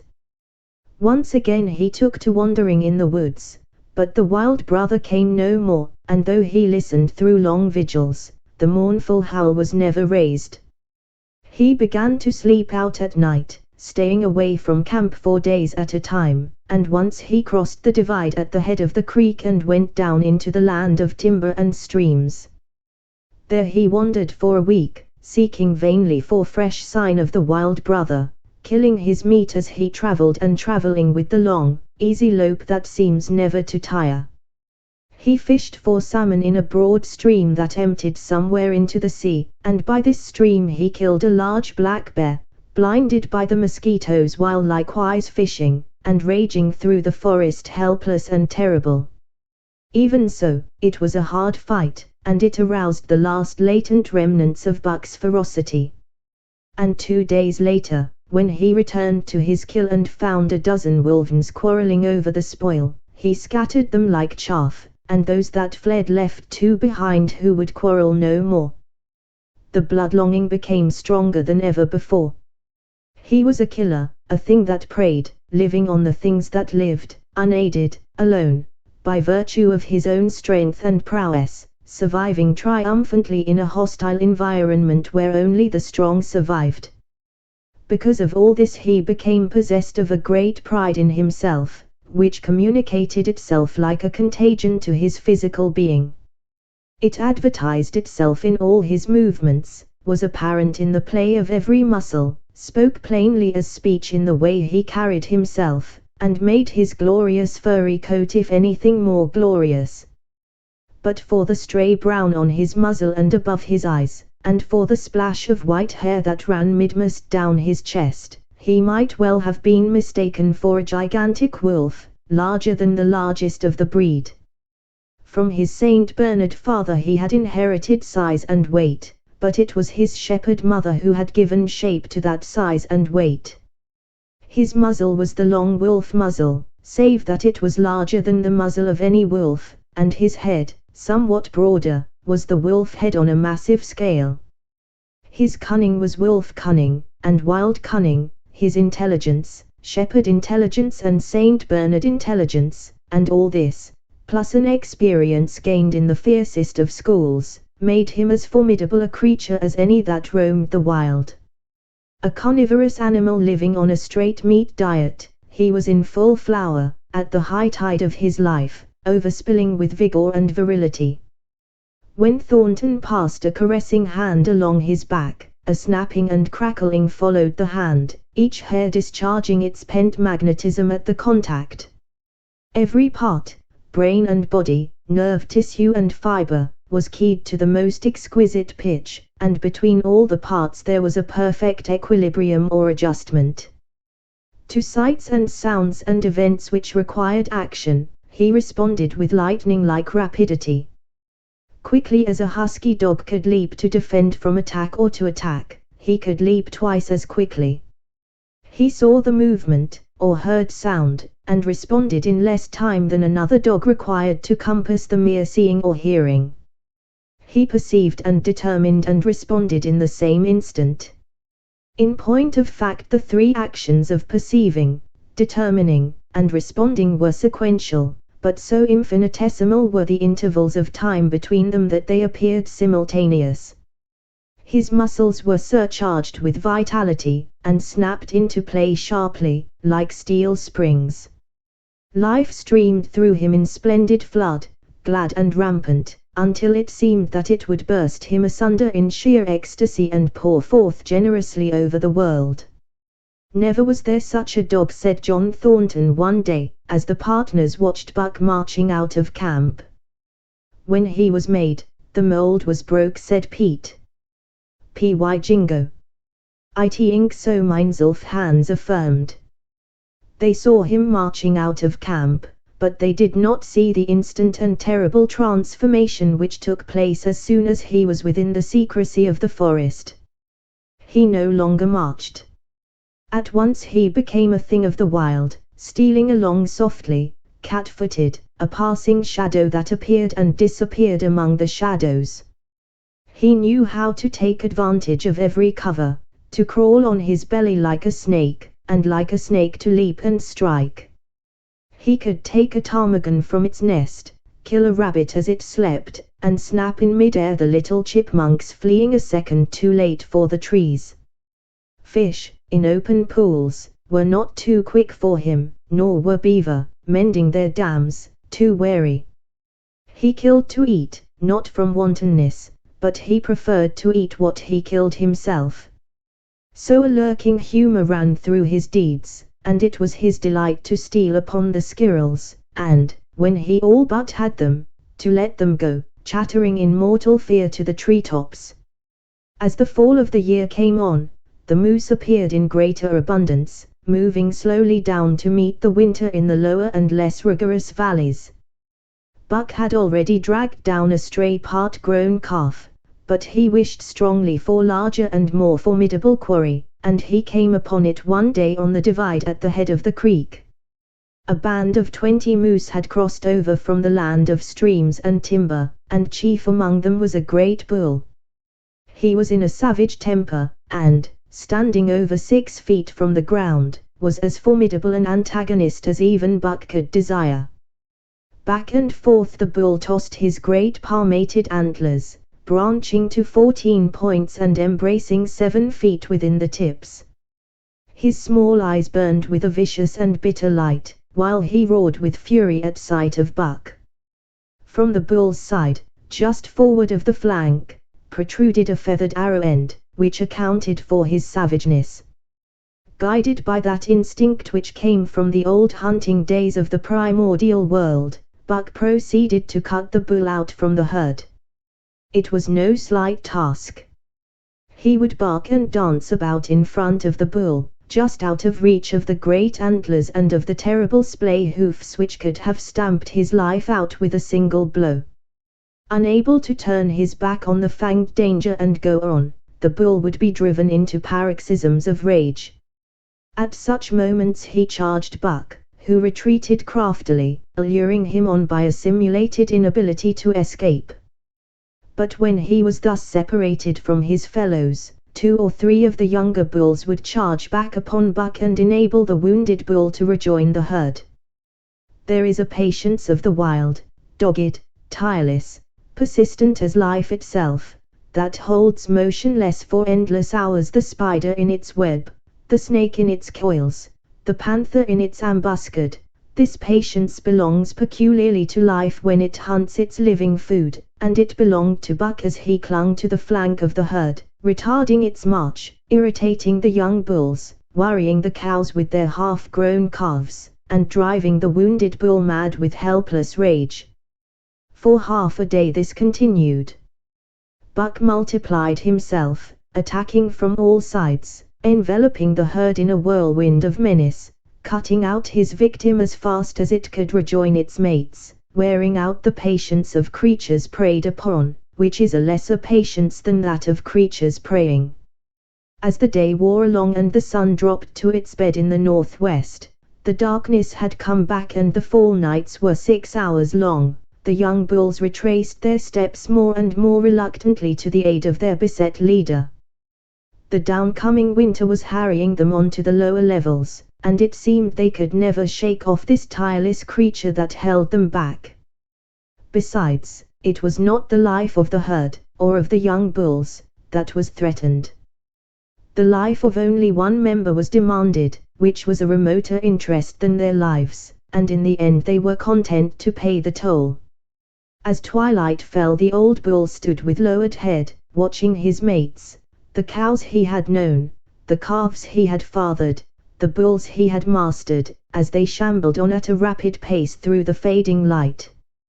He could not follow, for before his nose leaped the merciless fanged terror that would not let him go. 300 weight, more than half a ton he weighed. He had lived a long, strong life, full of fight and struggle, and at the end he faced death at the teeth of a creature whose head did not reach beyond his great knuckled knees. From then on, night and day, Buck never left his prey, never gave it a moment's rest, never permitted it to browse the leaves of trees or the shoots of young birch and willow. Nor did he give the wounded bull opportunity to slake his burning thirst in the slender trickling streams they crossed. Often, in desperation, he burst into long stretches of flight. At such times Buck did not attempt to stay him, but loped easily at his heels, satisfied with the way the game was played, lying down when the moose stood still, attacking him fiercely when he strove to eat or drink. The great head drooped more and more under its tree of horns, and the shambling trot grew weak and weaker. He took to standing for long periods, with nose to the ground and dejected ears dropped limply, and Buck found more time in which to get water for himself and in which to rest. At such moments, panting with red lolling tongue and with eyes fixed upon the big bull, it appeared to Buck that a change was coming over the face of things. He could feel a new stir in the land. As the moose were coming into the land, other kinds of life were coming in. Forest and stream and air seemed palpitant with their presence. The news of it was borne in upon him, not by sight, or sound, or smell, but by some other and subtler sense. He heard nothing, saw nothing, yet knew that the land was somehow different, that through it strange things were afoot and ranging, and he resolved to investigate after he had finished the business in hand. At last, at the end of the 4th day, he pulled the great moose down. For a day and a night he remained by the kill, eating and sleeping, turn and turn about. Then, rested, refreshed and strong, he turned his face toward camp and John Thornton. He broke into the long easy lope, and went on, hour after hour, never at loss for the tangled way, heading straight home through strange country with a certitude of direction that put man and his magnetic needle to shame. As he held on he became more and more conscious of the new stir in the land. There was life abroad in it different from the life which had been there throughout the summer. No longer was this fact borne in upon him in some subtle, mysterious way. The birds talked of it, the squirrels chattered about it, the very breeze whispered of it. Several times he stopped and drew in the fresh morning air in great sniffs, reading a message which made him leap on with greater speed. He was oppressed with a sense of calamity happening, if it were not calamity already happened, and as he crossed the last watershed and dropped down into the valley toward camp, he proceeded with greater caution. 3 miles away he came upon a fresh trail that sent his neck hair rippling and bristling. It led straight toward camp and John Thornton. Buck hurried on, swiftly and stealthily, every nerve straining and tense, alert to the multitudinous details which told a story, all but the end. His nose gave him a varying description of the passage of the life on the heels of which he was traveling. He remarked the pregnant silence of the forest. The bird life had flitted. The squirrels were in hiding. One only he saw, a sleek grey fellow, flattened against a grey dead limb so that he seemed a part of it, a woody excrescence upon the wood itself.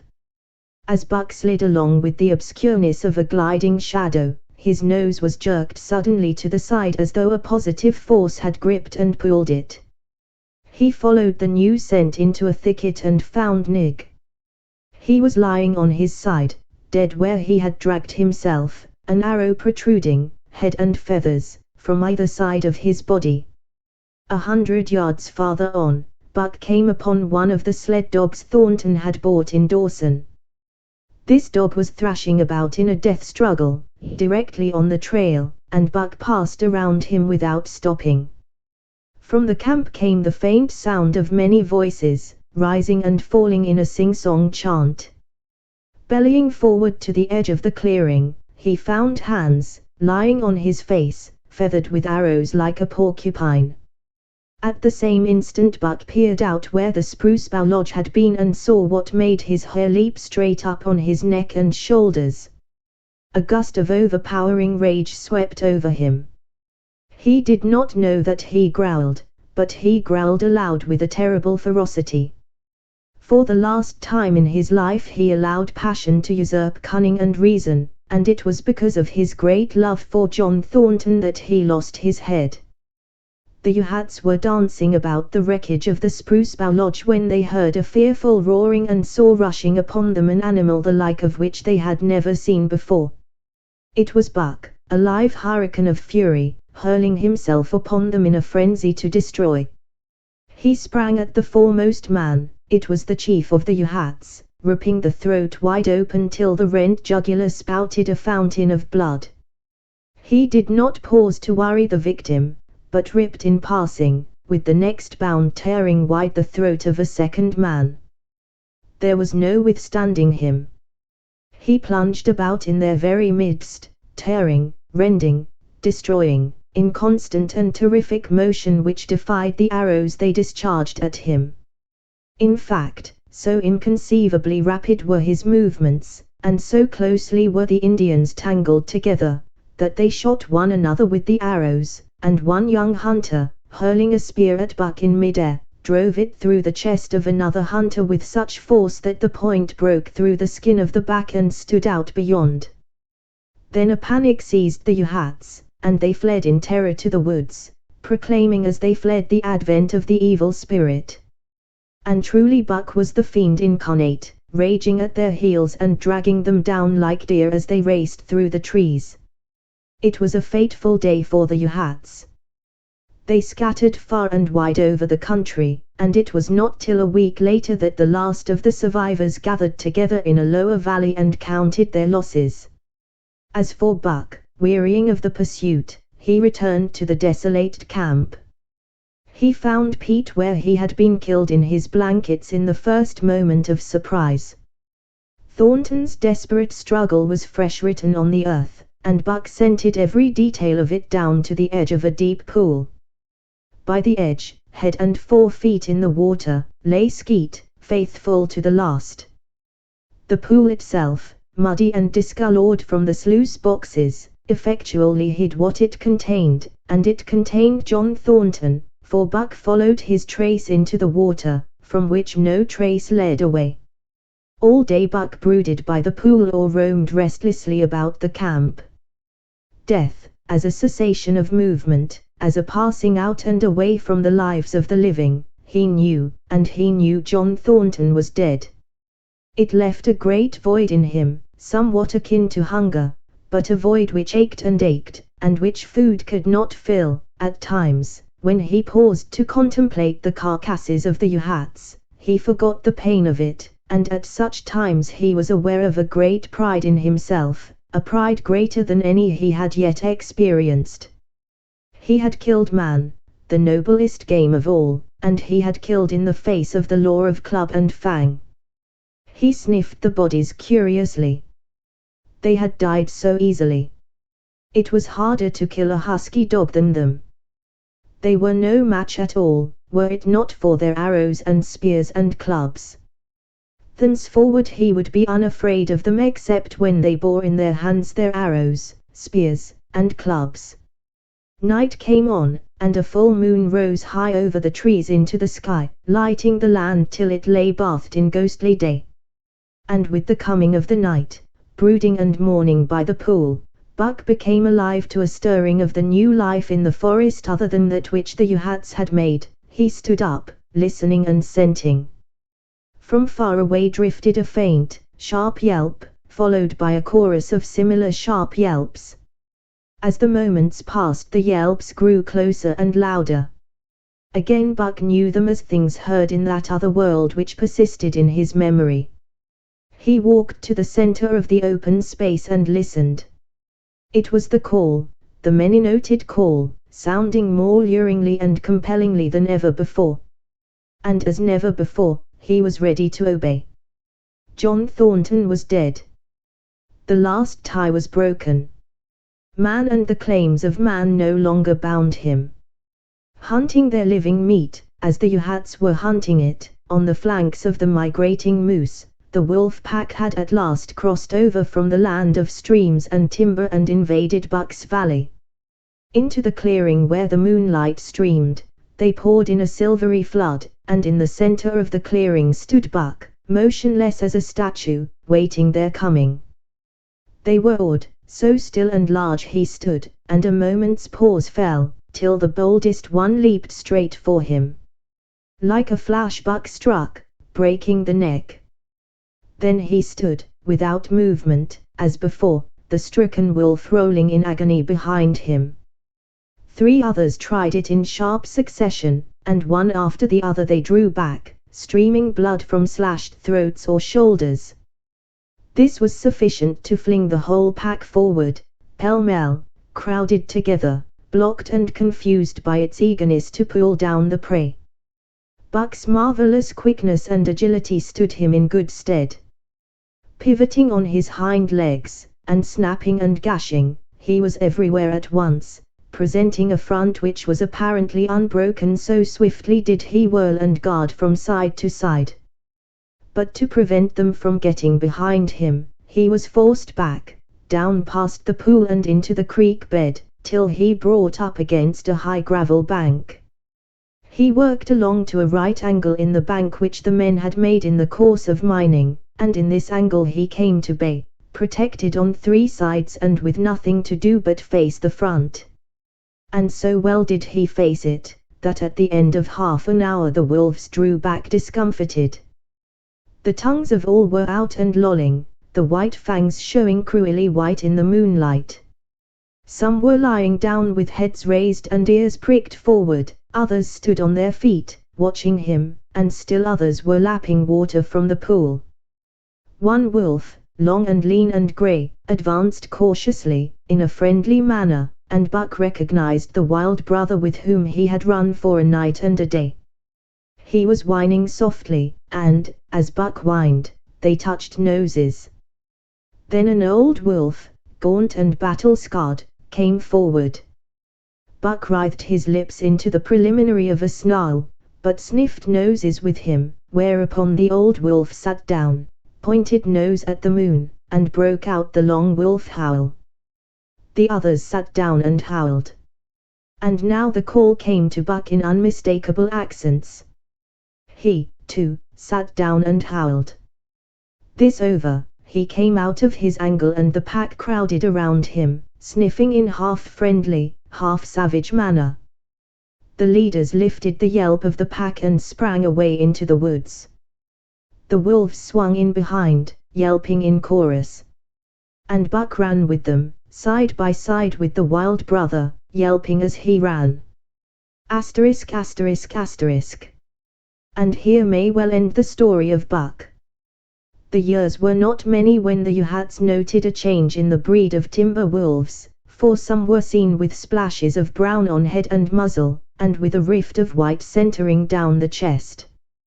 But more remarkable than this, the Yuhats tell of a ghost dog that runs at the head of the pack. They are afraid of this ghost dog, for it has cunning greater than they, stealing from their camps in fierce winters, robbing their traps, slaying their dogs, and defying their bravest hunters. Nay, the tale grows worse. Hunters there are who fail to return to the camp, and hunters there have been whom their tribesmen found with throats slashed cruelly open and with wolf prints about them in the snow greater than the prints of any wolf. Each fall, when the Yuhats follow the movement of the moose, there is a certain valley which they never enter. And women there are who become sad when the word goes over the fire of how the evil spirit came to select that valley for an abiding place.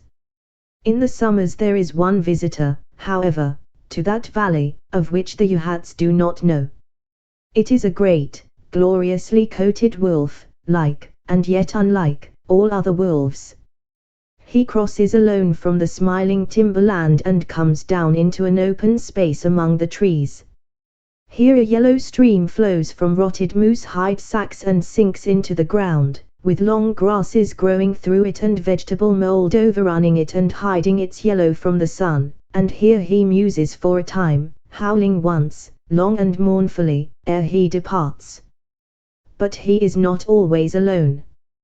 When the long winter nights come on and the wolves follow their meat into the lower valleys, he may be seen running at the head of the pack through the pale moonlight or glimmering borealis, leaping gigantic above his fellows, his great throat a bellow as he sings a song of the younger world, which is the song of the pack.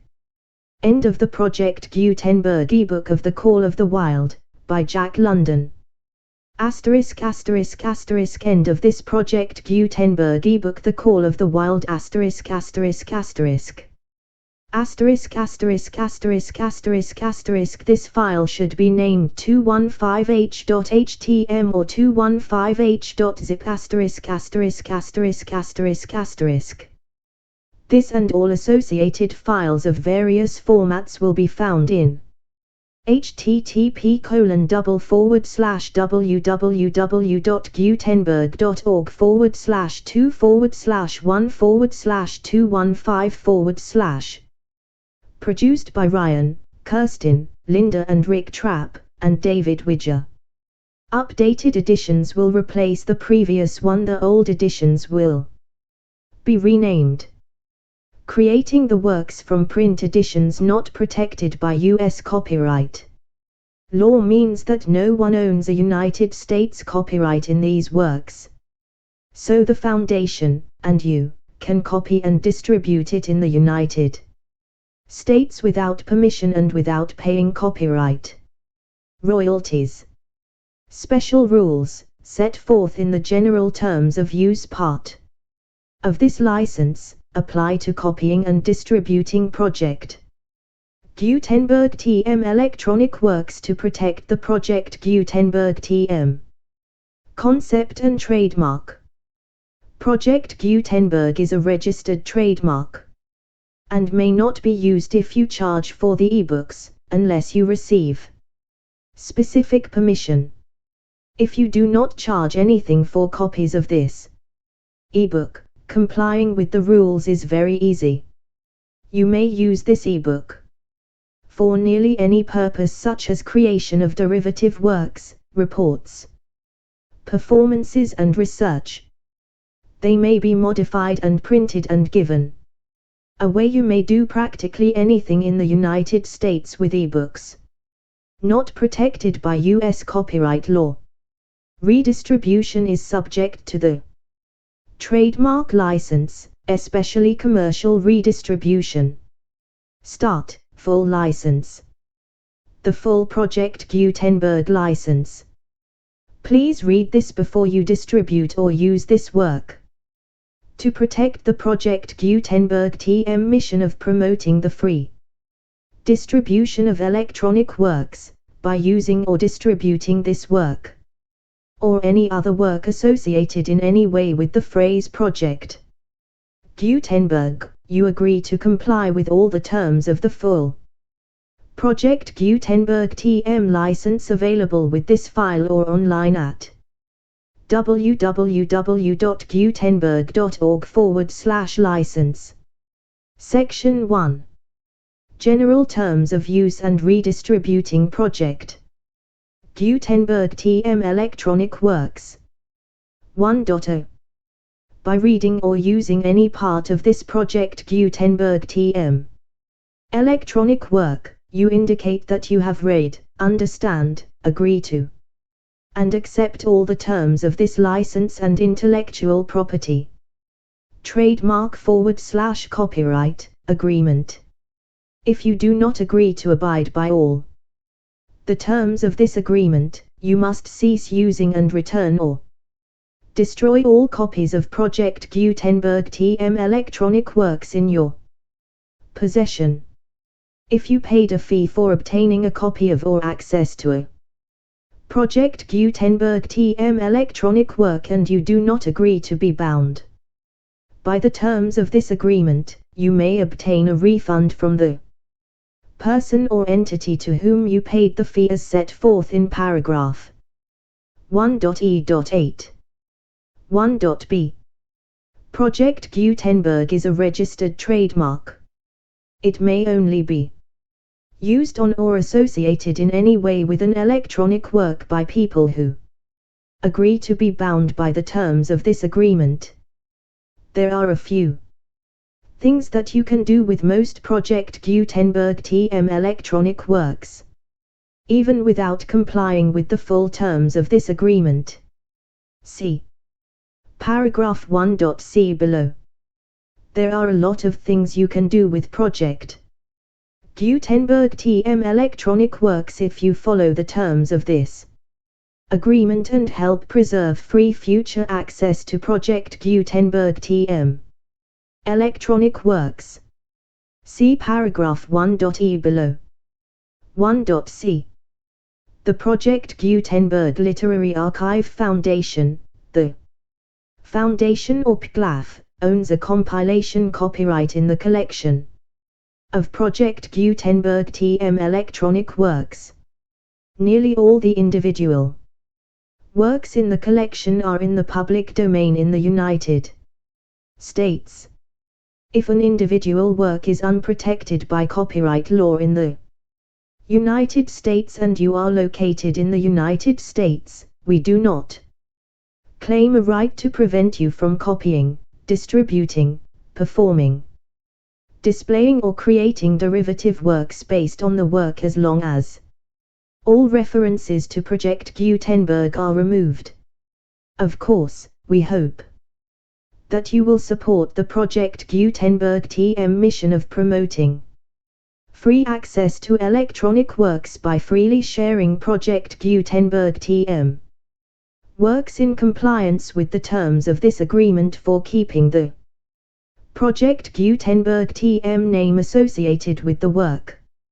You can easily comply with the terms of this agreement by keeping this work in the same format with its attached full Project Gutenberg TM license when you share it without charge with others. 1.d. The copyright laws of the place where you are located also govern what you can do with this work. Copyright laws in most countries are in a constant state of change.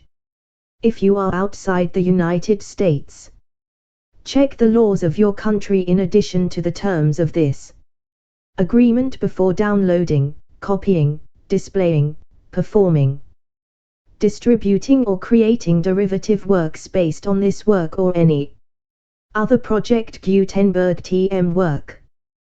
The Foundation makes no representations concerning the copyright status of any work in any country outside the United States.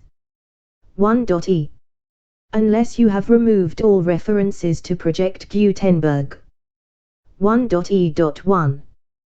The following sentence, with active links to, or other immediate access to, the full Project Gutenberg TM license must appear prominently whenever any copy of a Project Gutenberg TM work, any work on which the phrase Project Gutenberg appears, or with which the phrase Project Gutenberg is associated, is accessed, displayed, performed, viewed, copied or distributed. This ebook is for the use of anyone anywhere in the United States and most other parts of the world at no cost and with almost no restrictions whatsoever. You may copy it, give it away or reuse it under the terms of the Project Gutenberg license included with this ebook or online at www.gutenberg.org. If you are not located in the United States, you will have to check the laws of the country where you are located before using this ebook. 1.e.2. If an individual Project Gutenberg TM electronic work is derived from texts not protected by U.S. copyright law, does not contain a notice indicating that it is posted with permission of the copyright holder, the work can be copied and distributed to anyone in the United States without paying any fees or charges. If you are redistributing or providing access to a work with the phrase Project Gutenberg associated with or appearing on the work, you must comply either with the requirements of paragraphs 1.e.1 through 1.e.7 or obtain permission for the use of the work and the Project Gutenberg TM trademark as set forth in paragraphs 1.e.8 or 1.e.9. 1.e.3. If an individual Project Gutenberg TM electronic work is posted with the permission of the copyright holder, your use and distribution must comply with both paragraphs 1.e.1 through 1.e.7 and any additional terms imposed by the copyright holder. Additional terms will be linked to the Project Gutenberg TM license for all works posted with the permission of the copyright holder found at the beginning of this work. 1.e.4. Do not unlink or detach or remove the full Project Gutenberg TM license terms from this work, or any files containing a part of this work or any other work associated with Project Gutenberg TM. 1.e.5. Do not copy, display, perform, distribute or redistribute this electronic work, or any part of this electronic work, without prominently displaying the sentence set forth in paragraph 1.e.1 with active links or immediate access to the full terms of the Project Gutenberg TM license. 1.e.6. You may convert to and distribute this work in any binary, compressed, marked up, non-proprietary or proprietary form, including any word processing or hypertext form. However, if you provide access to or distribute copies of a Project Gutenberg TM work in a format other than plain vanilla ASCII or other format used in the official version posted on the official Project Gutenberg TM website, www.gutenberg.org, you must, at no additional cost, fee or expense to the user, provide a copy, a means of exporting a copy, or a means of obtaining a copy upon request, of the work in its original plain vanilla ASCII or other form. Any alternate format must include the full Project Gutenberg TM license as specified in paragraph 1.e.1. 1.e.7. Do not charge a fee for access to, viewing, displaying, performing, copying or distributing any Project Gutenberg TM works, unless you comply with paragraph 1.e.8 or 1.e.9. 1.e.8. You may charge a reasonable fee for copies of or providing access to or distributing Project Gutenberg TM electronic works, provided that you pay a royalty fee of 20% of the gross profits you derive from the use of Project Gutenberg TM works calculated using the method you already use to calculate your applicable taxes. The fee is owed to the owner of the Project Gutenberg TM trademark, but he has agreed to donate royalties under this paragraph to the Project Gutenberg Literary Archive Foundation. Royalty payments must be paid within 60 days following each date on which you prepare, or are legally required to prepare, your periodic tax returns. Royalty payments should be clearly marked as such and sent to the Project Gutenberg Literary Archive Foundation at the address specified in Section 4, Information about donations to the Project Gutenberg Literary Archive Foundation.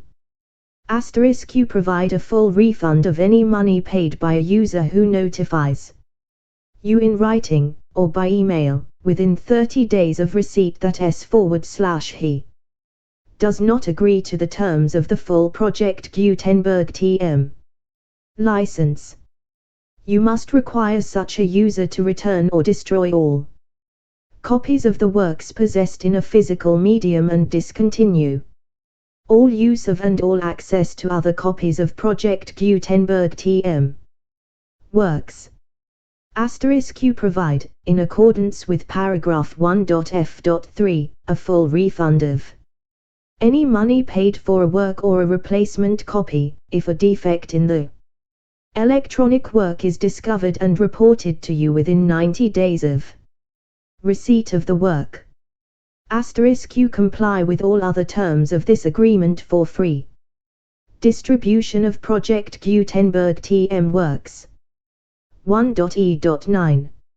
If you wish to charge a fee or distribute a Project Gutenberg TM electronic work or group of works on different terms than are set forth in this agreement, you must obtain permission in writing from both the Project Gutenberg Literary Archive Foundation and the Project Gutenberg Trademark LLC, the owner of the Project Gutenberg TM trademark. Contact the Foundation as set forth in Section 3 below. 1.f. 1.f.1. Project Gutenberg volunteers and employees expend considerable effort to identify, do copyright research on, transcribe and proofread works not protected by U.S. copyright law in creating the Project Gutenberg TM collection. Despite these efforts, Project Gutenberg TM electronic works, and the medium on which they may be stored, may contain defects such as, but not limited to, incomplete, inaccurate, or corrupt data, transcription errors, a copyright or other intellectual property infringement, a defective or damaged disk or other medium, a computer virus, or computer codes that damage or cannot be read by your equipment. 1.f.2. Limited warranty, disclaimer of damages, except for the right of replacement or refund described in paragraph 1.f.3, the Project Gutenberg Literary Archive Foundation, the owner of the Project Gutenberg TM trademark, and any other party distributing a project Gutenberg TM electronic work under this agreement, disclaim all liability to you for damages, costs and expenses, including legal fees. You agree that you have no remedies for negligence, strict liability, breach of warranty or breach of contract except those provided in paragraph 1.f.3. You agree that the foundation, the trademark owner, and any distributor under this agreement will not be liable to you for actual, direct, indirect, consequential, punitive or incidental damages even if you give notice of the possibility of such damage. 1.f.3. Limited right of replacement or refund. If you discover a defect in this electronic work within 90 days of receiving it, you can receive a refund of the money, if any, you paid for it by sending a written explanation to the person you received the work from. If you received the work on a physical medium, you must return the medium with your written explanation. The person or entity that provided you with the defective work may elect to provide a replacement copy in lieu of a refund. If you received the work electronically, the person or entity providing it to you may choose to give you a second opportunity to receive the work electronically in lieu of a refund. If the second copy is also defective, you may demand a refund in writing, without further opportunities to fix the problem. 1.f.4. Except for the limited right of replacement or refund set forth in paragraph 1.f.3, this work is provided to you as is, with no other warranties of any kind, express or implied, including but not limited to warranties of merchantability or fitness for any purpose. 1.f.5. Some states do not allow disclaimers of certain implied warranties or the exclusion or limitation of certain types of damages. If any disclaimer or limitation set forth in this agreement violates the law of the state applicable to this agreement, the agreement shall be interpreted to make the maximum disclaimer or limitation permitted by the applicable state law. The invalidity or unenforceability of any provision of this agreement shall not void the remaining provisions. 1.f.6. Indemnity. You agree to indemnify and hold the foundation, the trademark owner, any agent or employee of the foundation, anyone providing copies of Project Gutenberg TM electronic works in accordance with this agreement, and any volunteers associated with the production, promotion and distribution of Project Gutenberg TM electronic works, harmless from all liability, costs and expenses, including legal fees, that arise directly or indirectly from any of the following which you do or cause to occur: a. Distribution of this or any Project Gutenberg TM work, b. Alteration, modification, or additions or deletions to any Project Gutenberg TM work, and c. Any defect you cause. Section 2. Information about the mission of Project Gutenberg TM. Project Gutenberg TM is synonymous with the free distribution of electronic works in formats readable by the widest variety of computers, including obsolete, old, middle-aged and new computers. It exists because of the efforts of hundreds of volunteers and donations from people in all walks of life. Volunteers and financial support to provide volunteers with the assistance they need are critical to reaching Project Gutenberg TM's goals and ensuring that the Project Gutenberg TM collection will remain freely available for generations to come. In 2001, the Project Gutenberg Literary Archive Foundation was created to provide a secure and permanent future for Project Gutenberg TM and future generations. To learn more about the Project Gutenberg Literary Archive Foundation and how your efforts and donations can help, see Sections 3 and 4 and the Foundation information page at www.gutenberg.org. Section 3. Information about the Project Gutenberg Literary Archive Foundation. The Project Gutenberg Literary Archive Foundation is a non-profit 501(c)(3) educational corporation organized under the laws of the State of Mississippi and granted tax-exempt status by the Internal Revenue Service. The Foundation's IN or Federal Tax Identification number is 64-6221541. Contributions to the Project Gutenberg Literary Archive Foundation are tax-deductible to the full extent permitted by U.S. federal laws and your state's laws.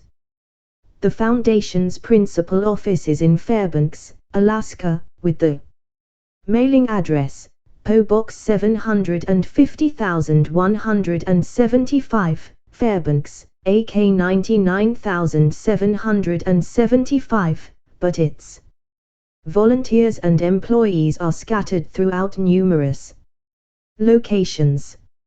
Its business office is located at 809 North 1500 West, Salt Lake City, UT 84116, 801, 596, 1887.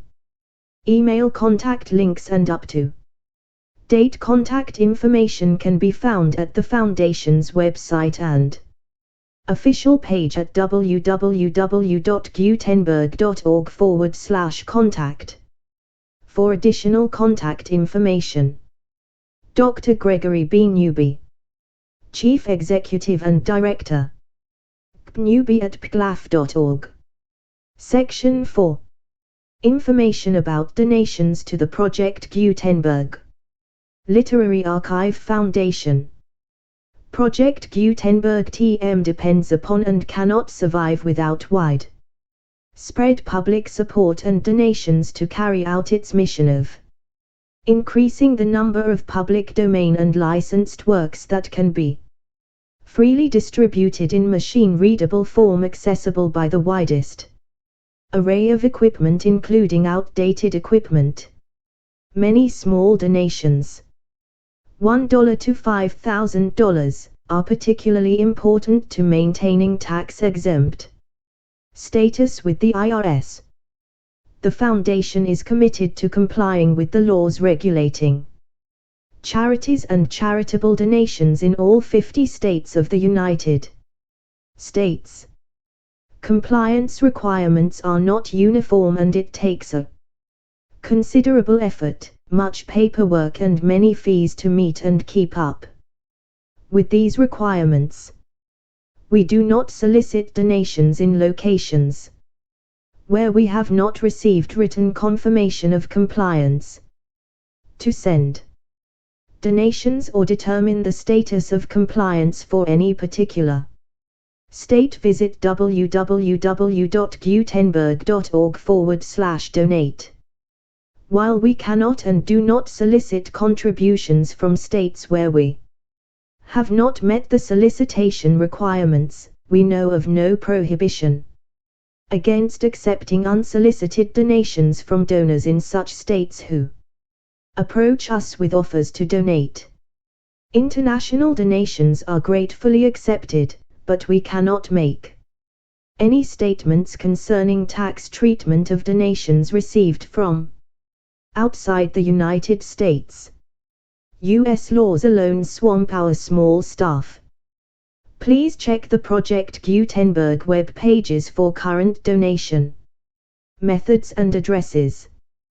Donations are accepted in a number of other ways, including checks, online payments and credit card donations.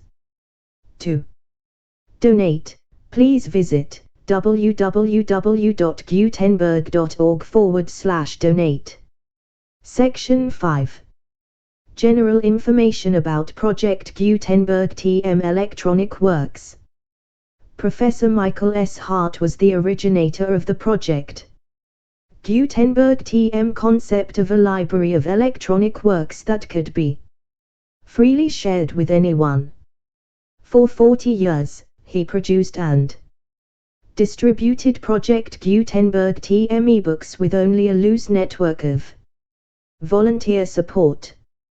Project Gutenberg TM ebooks are often created from several printed editions, all of which are confirmed as not protected by copyright in the US unless a copyright notice is included.